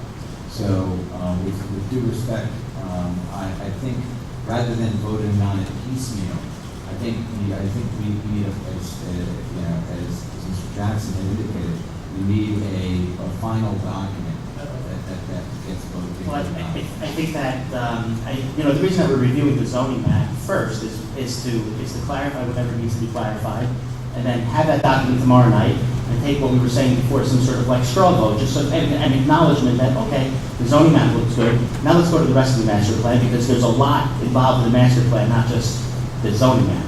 There's a lot more that we have to do. I think one point of that would be that it's a straw vote, like you said, and we're not adopting it, and if we come up with something later on in the master plan, and look back and say, well, maybe I could correct something earlier on that, we should be able to go back and say. Yeah, it's kind of like an acknowledgement that, okay, the map looks good, now let's move on. Yeah, I think I would describe it as you're just taking it in a logical, methodical progression, and you're discussing the parts when they're freshest in your mind.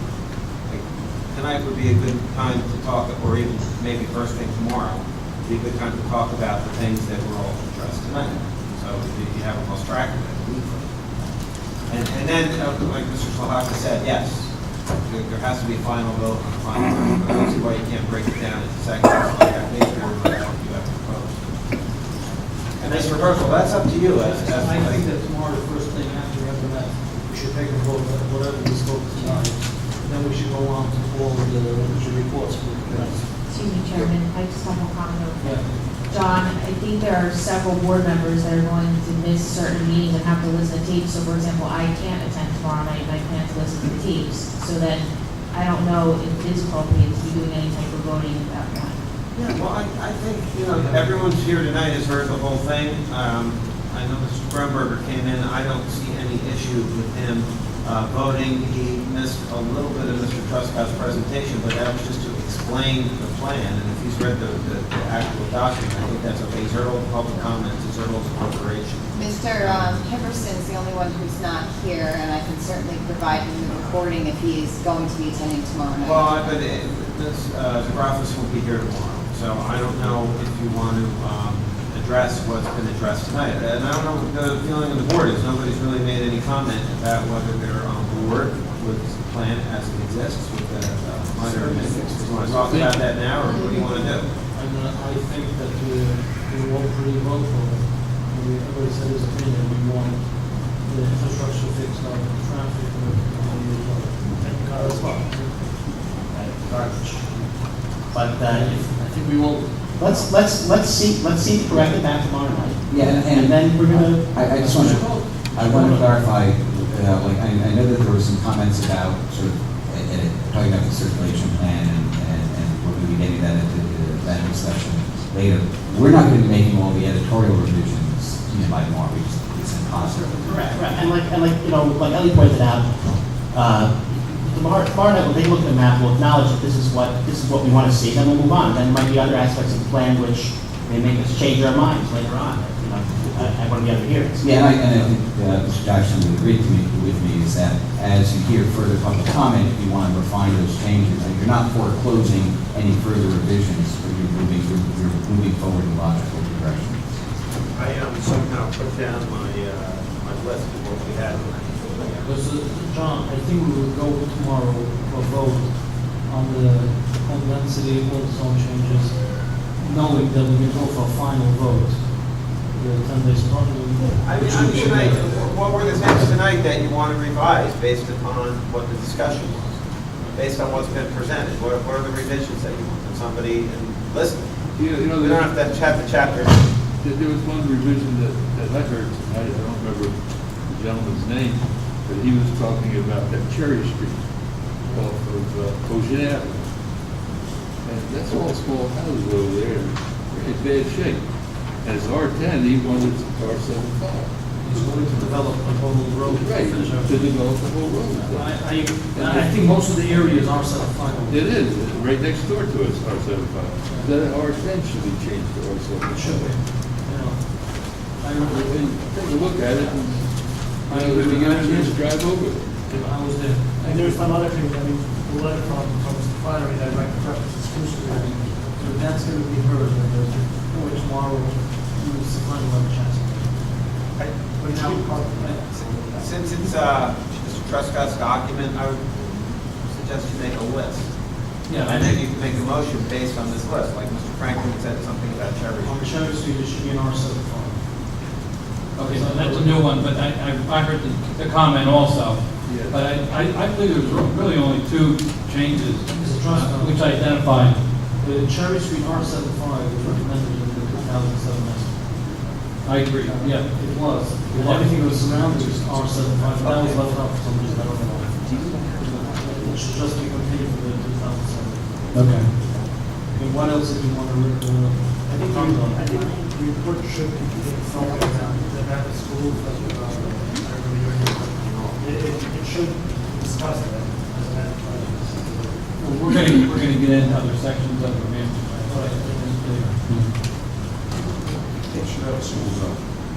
Can you provide us with an email with what you say are the 14 inconsistencies? If you send it to me, I'll send it to our planner. If there are just outright typographical errors. I only referenced one to keep the meeting moving, but I found 14 inconsistencies. Can I ask you, you testified, can you please Yes. provide that to me? I'll provide it to the planner Yes. if they're in the nature of typographical. I am committed all day until 2 o'clock tomorrow. I'll try to get these ones. Thank you, my email. But, you know, that's, I will not, I had the same ones Ally had. I will not include those. That would be repetitious. all right, so just going through the high-density summary, you know, subcommittee's recommendations, interior street should have a greater width. We discussed that. Does the board agree with that? Is that the general consensus? Yes, and the only question we had was the width we're going to go with. Well, We that's said it was within 36 to 40. You know, is your consensus to have that as a design standard that the committee is going to do by ordinance? Do you want to give a general guideline? Do you want 32 feet, 38 feet? You know, because these ideas just go out there. How do we rein it in and make progress? Like the chairman said, 36 to 40 feet was discussed. So 36 to 40 feet, would that be something that the board would do as a recommendation, that when the committee enacts ordinances, the master plan recommends that 38 to 40 feet where appropriate should be considered? I think 40 foot is too wide. In the neighborhood. I think anywhere from 32 that we're finally doing that, 36 would be perfect.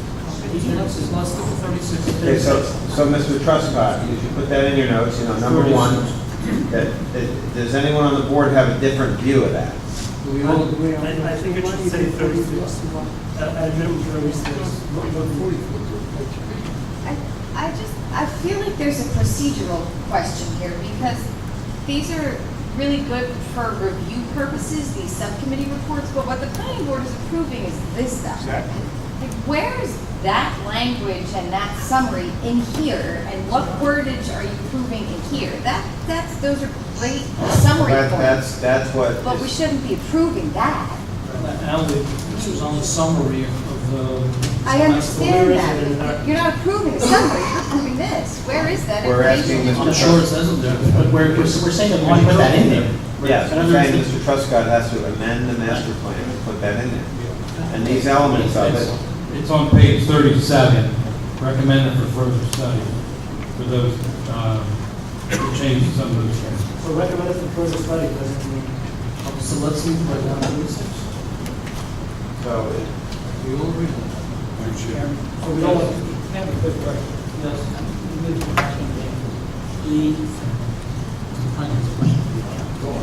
The 36 we're talking about, would this be enough to handle garbage trucks, fire equipment, ambulances, school buses? Would a road, possibly cars parked on both sides? You have different situations. 36 is in. And 30 It gives you 4 10-foot lanes.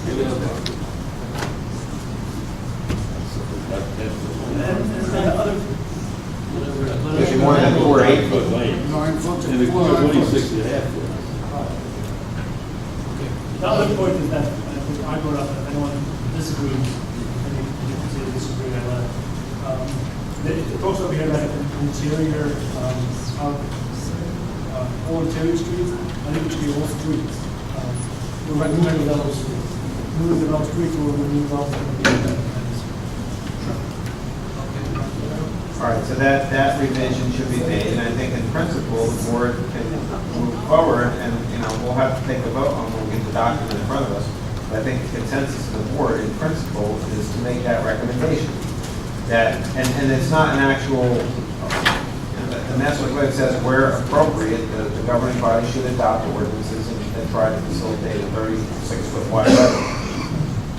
And when they make individual ordinances, they should try to do that. John, right now, the areas that we put the 32-foot wide roads in are so easy to pass. But the buses and the cars are working out so well. So you put that extra couple of feet in. Some extra margin. Really. Okay, so then we're past that too. A significant area of land should be set aside more than current requirements for open space purposes, for use by all residents. Does the board, after the testimony, have a consensus that additional open space should be required for developments? Mr. Herzl said it might, I think he used the term graduated or... Depending how big the development. Does the board have a sense of that? Do you want the camp planner to make a recommendation or to set aside as appropriate? Give me a recommendation on the number. Right now it's 5%. 6, 7, 10, what do we? I think two things on this actually. So I think you have to be clear. So you don't want someone that's going to put up one duplex or two duplexes or three duplexes and have to give open space. Maybe that's the start. I think 25 where it starts now maybe a little too much. So maybe we have something here. Maybe it's something that was 15 here. 15 units. Maybe you want to have a pot lot, something a little bigger, 15 to 25 units. And also I think that the ordinance, anyone could chime in on this, talks now about giving, when it's 25 units or more to give toward the public use. It doesn't necessarily state that it has to be a clubhouse or there will be one shoe usually for that use. It could just be, to get away with the ordinance. Common. You could just be common space. Like a lawn, like in Boston. For a certain amount, I don't know if the number is 25, but whatever that number should be, we would have a clubhouse. Well, maybe if Mr. Truscott could correct me if I'm wrong. I've seen master plans where what the master plan says about it is the vision. It says the planning board believes it would be appropriate for there to be additional open space and for the committee when adopting regulations to maximize the amount of open space on lots and where did my graduation? Tier the amount of open space based upon the size of the development. And then when the governing body does its committee or its matches, they can exercise their judgment. But that vision, put in the master plan, What I'm you don't have to saying drill is down. it should not just be open space. It should also be, maybe it's 50 units. 50 units. Common area. You need a, not just a common area. You need I'm a saying clubhouse. these are shul, let's say. I want to get to a clubhouse. That's what I'm trying to get to. At a certain point, I don't know where that point is. Well, that's the thing, when they could debate that far. So Mr. Truscott or Mr. Baca would be sufficient for the master plan to say that the additional open space should be encouraged for an interior approach for developments of more than 10 homes or 20 homes or whatever it is. We'll do it like that, rather than outline whether it's an acre per 10 acres. I agree, yeah. I don't think you want to tie the potential committee's hands. You want to give them latitude to express your opinion and your vision, your recommendation. But you want to tie them down to specific numbers because they found out classes make these more feasible. And you don't want to get tied. Are all the planning board members satisfied with that approach? Is there a consensus that that approach is appropriate? I'm going through the process for the last year. This master plan is not going to have all the detail of the ordinances. Right. It's just not. You can't pack it all at once. You're not going to have percentages. You're not going to have. You're just not going to have that in the master plan. It's not. The ordinances will have those details. Those details will not be included in the master plan. But how does open space translate into a clubhouse? Open space is not clubhouse. Right. Right now, our ordinances only say open space. I mean, someone could build a 100-unit development. Correct me if I'm wrong. I don't know this is right. I think right now, someone could build a 100-unit development, pay 5% for open space, and he fulfills his requirement. Over 25 units, it's not true. Maybe it's sufficient to say that the master plan encourages that there be sufficient open space for developments of multiple units over 5 or over 10, and don't clarify it more than that, because I don't know that it's feasible here to say the percentages, the numbers. It's not. That's a big discussion. It's something that has to be put in the ordinance, and ultimately the ordinance will come back here, but I mean. But I think it's enough for you, the master plan, to say that's what you want. That's what should be in the ordinance. Mr. Trescott, do you agree with that approach? Yes. Okay, so does the board have a consensus that it's a direction that you want to see in the document, that you want to see more open space, more clubhouses, more amenities, more common area for developments of, you mentioned 20, greater than 20 units? No, I think that 20 should give me, see what I'm trying to get to, 20 outdoor open space is fine. 50, maybe you need a clubhouse. You can't look at the common area that a 100-unit development needs as the same way you can look at development to 20. Oh, I agree with that, but what I'm trying to do is I'm just trying to get to a consensus so we can move. Why don't we look and see how many developments, the smaller guys, do have clubhouses, and base it on that? Because a lot of them did it because the developer wanted to do it for the people that were moving in. This way we have something to base it on, rather than sitting there guessing. We used to base it over 25 units. I think it's somewhere around there. But the developers readily did that for us, you know. 25. It was 25, is that 25, but I think at this point you're just saying that you want to increase the requirement, look at it on a tiered basis, and maybe start at a lower threshold, and then increase the requirement or the type of And the master plan will requirement. say that, but Yeah, the master plan is not going to specify numbers. right. So when they adopt the ordinance and it comes back down here and they say we want to do 1 acre per 10, you could say that's consistent or not consistent with what you're doing. Because you're right, I mean, the truth is, I'm just maybe backing away from what I'm thinking, if someone built 20 houses, 25 houses in an area that's developed with schools already, there's no need for the clubhouse. So, you're right, I mean, Well, usually there's a financial contribution to that, an option for that. Well, so is that the board's consensus? Are you satisfied with that approach? But I want to see what wording before I answer. But, yeah. Are you satisfied with that approach? Okay, the next one, an area is dedicated for interior streets for pickup and drop off of school children. I think that's something everyone thought was important. I just think it should be added in the main road, the ADA, just as the ADA. That could be, for example, a design standard for subdivisions. On a major subdivision, there must be this provision, and it's something that can be waived if the area just doesn't allow it, but a design standard should call for a bus drop-off, you know, and they get a variance if it's just not feasible, but when you hear support, you say, no, there's no reason you can't have a bus drop-off. And then the developers, when they look at their criteria, they'll know they have to try to design that in. Is that approach okay, Mr. Trustman? Yes, that's fine. All right. How many units are we going to say that's on a bus? I said major subdivision, I think that's 5. Yeah, and we're talking about interior streets too, so you'd have to be able to create a street. So if someone comes in a 5-lot subdivision, you're going to make them put in someone. No. What if I would say any multifamily or 5-lot subdivision, because that's where you're likely to have that situation. It's possible. Someone comes in with a 2-lot subdivision, I don't see the practicality of this. I don't know. I think the vague statement we've started with is something that we can all concur is a good starting point. We don't need to nail down, you don't need to nail down the specifics at this point. That's going to be in the future. You know, maybe the master plan could say, where feasible, the governing body should adopt ordinances to provide for drop-off locations for school children. No. That would probably be sufficient. Which is what it says. That's what it says, which is what it says. But you don't have to say how they let them figure that out. All right, a perimeter buffer and deeper setback for new structures along with runners and major collector and high volume streets. Only residential. I'm sorry? I'm sorry, I skipped. An area is dedicated in development for the location of solid waste containers. We said no solid waste containers. No dumpsters. Right, not to say though that there shouldn't be a dedicated place for the garbage cans. We still have a dedicated spot for garbage cans, but there's an indentation in the driveway or something, you know, just make a little bit of easy. I would be careful. Yeah. I would be careful that that's not interpreted to exclude multifamily, like a condominium or townhome or. Where I live in Lakewood Commons, it's only practical to have dumpsters. You can't have garbage bales. So there has to be, in some areas, that's the way it has to be. I think we should leave it up to DPW, whatever they feel is more beneficial to the So you're not eliminating dumpsters, you're saying that where appropriate, the design standards can call for dumpsters for And it has to go multifamily. to DPW before it can be accomplished.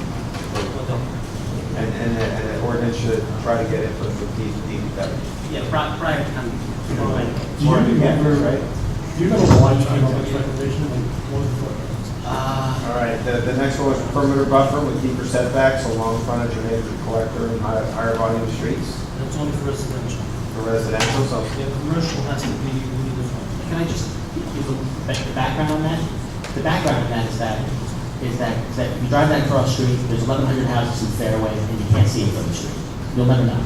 So the same type of standards should be applied to all major development, where you have larger setbacks from the street, better landscaping buffers, better berms built up. So when you drive down the street, you can't really tell there's 300 houses in the back.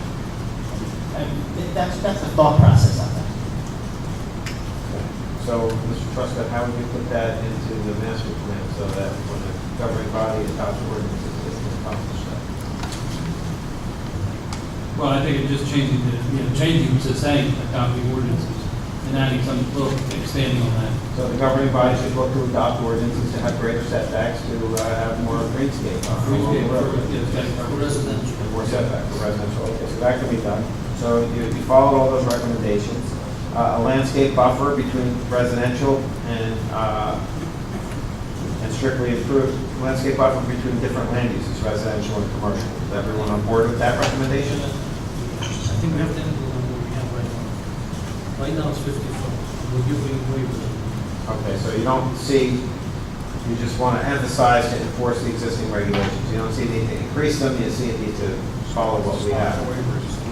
Stop the waivers, okay. So you don't recommend any changes, you just recommend that the governing We're giving waivers. discourage waivers. Okay. All right, now going back onto the recommendations for changing use and zoning and intensity. Let's just think the first thing over here. For the next paragraph, we have to 6. Subcommittee also recommends a commercial adequate amount of support of construction necessary. There has to be some language that's drawn up where, I don't know what it is, as per our discussion earlier, we know that the infrastructure is going to go in if the zone changes somehow. We have the whole thing I think also we spoke about before, the impact fee of the PID has to be in all zones, so we should have the money for the roads. All right, so this is going on to recommendation number 1. It's a committee, 4 recommendations. After 6, there's a paragraph. Oh, I see, more infrastructure. So maybe the master plan could say the zoning regulation should be amended to incorporate impact fees for infrastructure for all major developments, which would include all, do you want to include site plans for, shopping centers, or is that just for residential, or is that for any development? I think any development on all these major streets that we need. What about for any development that is greater than a minor subdivision? I think the Transportation Improvement District ordinance probably already lays that out. We just need to establish some fee amounts for the other remaining districts that don't have them yet. Which is the governing body's job, but they need direction in the master plan, and the master plan calls for this. So the master plan, you believe, the consensus is that it should call for fees to be allocated to all development that's not minor subdivisions using assessment infrastructure. Speaking generally, so is that the board's consensus on that? Does everyone agree on that component? Everyone, so it's unanimous, right? No one disagrees with that? I'm going back to break the record. What's that? I disagree. You disagree? No, I'm just trying to move this along and stay focused. And I apologize, but, because this is what I've heard in the discussions. The subcommittee, and now we're going on to the recommendations for the changing of the zoning and the density. Is this something that you want to see the map before you attack this, or do you want to go through this now?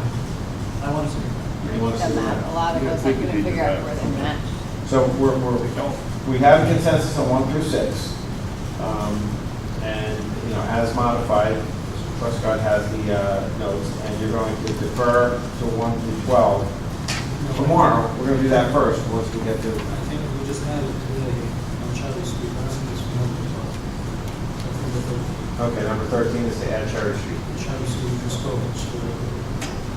And I heard That would be part of the hometown city. as a general proposition, I know there was some discrepancies, and you want to see the changes, and you want to see the emphasis, why they were changing from this to that. Is the board satisfied generally with the philosophy behind the changes, or generally with the changes in density? Is there anything that... I didn't hear a rationale for the philosophy. There was nothing about it. In general, before I think the board wanted to see infrastructure on the way. So somehow they get infrastructure going, which is going to come about that. Well, like looking at it, South Central area across Prospect from R20, 12C to R75. We want to see what's around it. Is that okay? Is that what everyone wants? What's around here right now, what's going on? So you're saying you don't know? You want more information? Everyone wants more information? And you have the fairways, you have a lot of high density areas. Okay, so Mr. Truscott's job for tomorrow is explain that further. Yeah, I mean, I happen to know that it fits in, because I know what's on the side of it, but I didn't hear any, nothing came from Alabama about that. And I don't feel comfortable voting on a document that I Okay. Number 2, West Cross Street, Franklin Boulevard, R40 to R12B. Property is part of the study area, master plan amendment. It was recommended for 12B. Current recommendation is R10 to R12 test. If we're going to go through all 12 points, we may need to take a break because it's not over. Am I telling you, Jackie? Sorry. No, John, I think. All 12. I think the answer to all 12, all 13 is the same. I think we all heard it, we all agree, just want to put on the record the reason. Okay, there's no glaring thing that needs to be changed, or so we can do this first thing. Do the first thing part, we should do the reasoning behind, like I said, if Cross Street has high density right now, the city development, make it better with the infrastructure. Does that make sense? So Mr. Truscott tomorrow, in an organized, methodical, brisk manner, should go through 1 through 12, say this is what it was, this is why we recommend a change. The board will take that in and then make its decision on that. Then we'll move on to tomorrow's conference. Now, my question to you, how will it go? After he speaks, will we have to open the public again, or that's closed? Well, I would say that this is part of your deliberative process. You've already had all the comments from the public, each is clarifying for the board the specific questions. I don't think additional comments are required. No, I don't think that's required. We're asking questions. Right. And you know, this is all tentative anyway, like, I forget who said it. You're going to have to take a completed document altogether. People should get an opportunity to comment on whatever amendments can be, focus their attention to the amendments. And then you vote on that plan, finally or not finally. But it has to be on file 4 days beforehand. That's going to require, I think, an additional meeting after our report is picked up. So, like I said, so you get finished product. This is what we're voting on. We made all our tweaks, all our adjustments, this is it. And everything that's on that paper is somewhere in the plan, right? Everything that's on your summary is somewhere in the plan. I'm holding up the summary, but I mean, imagine me holding up the master plan. Yeah, understood. I just want to make sure that it's like that, right? Should be My recommendation. Each one, which page is on? Exactly. My recommendation, moving forward, I know that we had a variety of different recommendations coming from the subcommittees as part of the overall master plan committee. But I think moving forward, we should be speaking to the document itself rather than the subcommittee reports.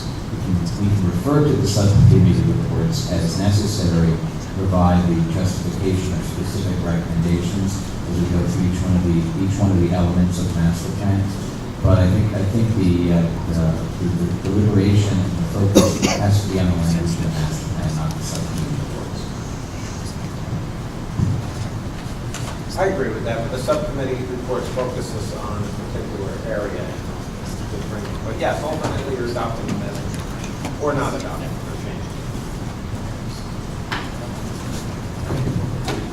Just to be clear on the Cherry Street change,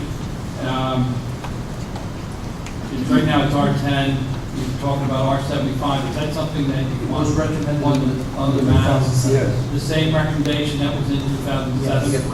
Okay. It's all developed very awesome. I think it was entire R10, I believe.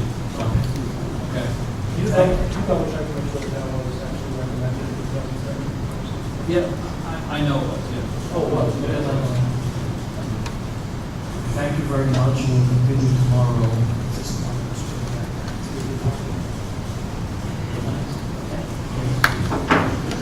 Yes, motion to adjourn.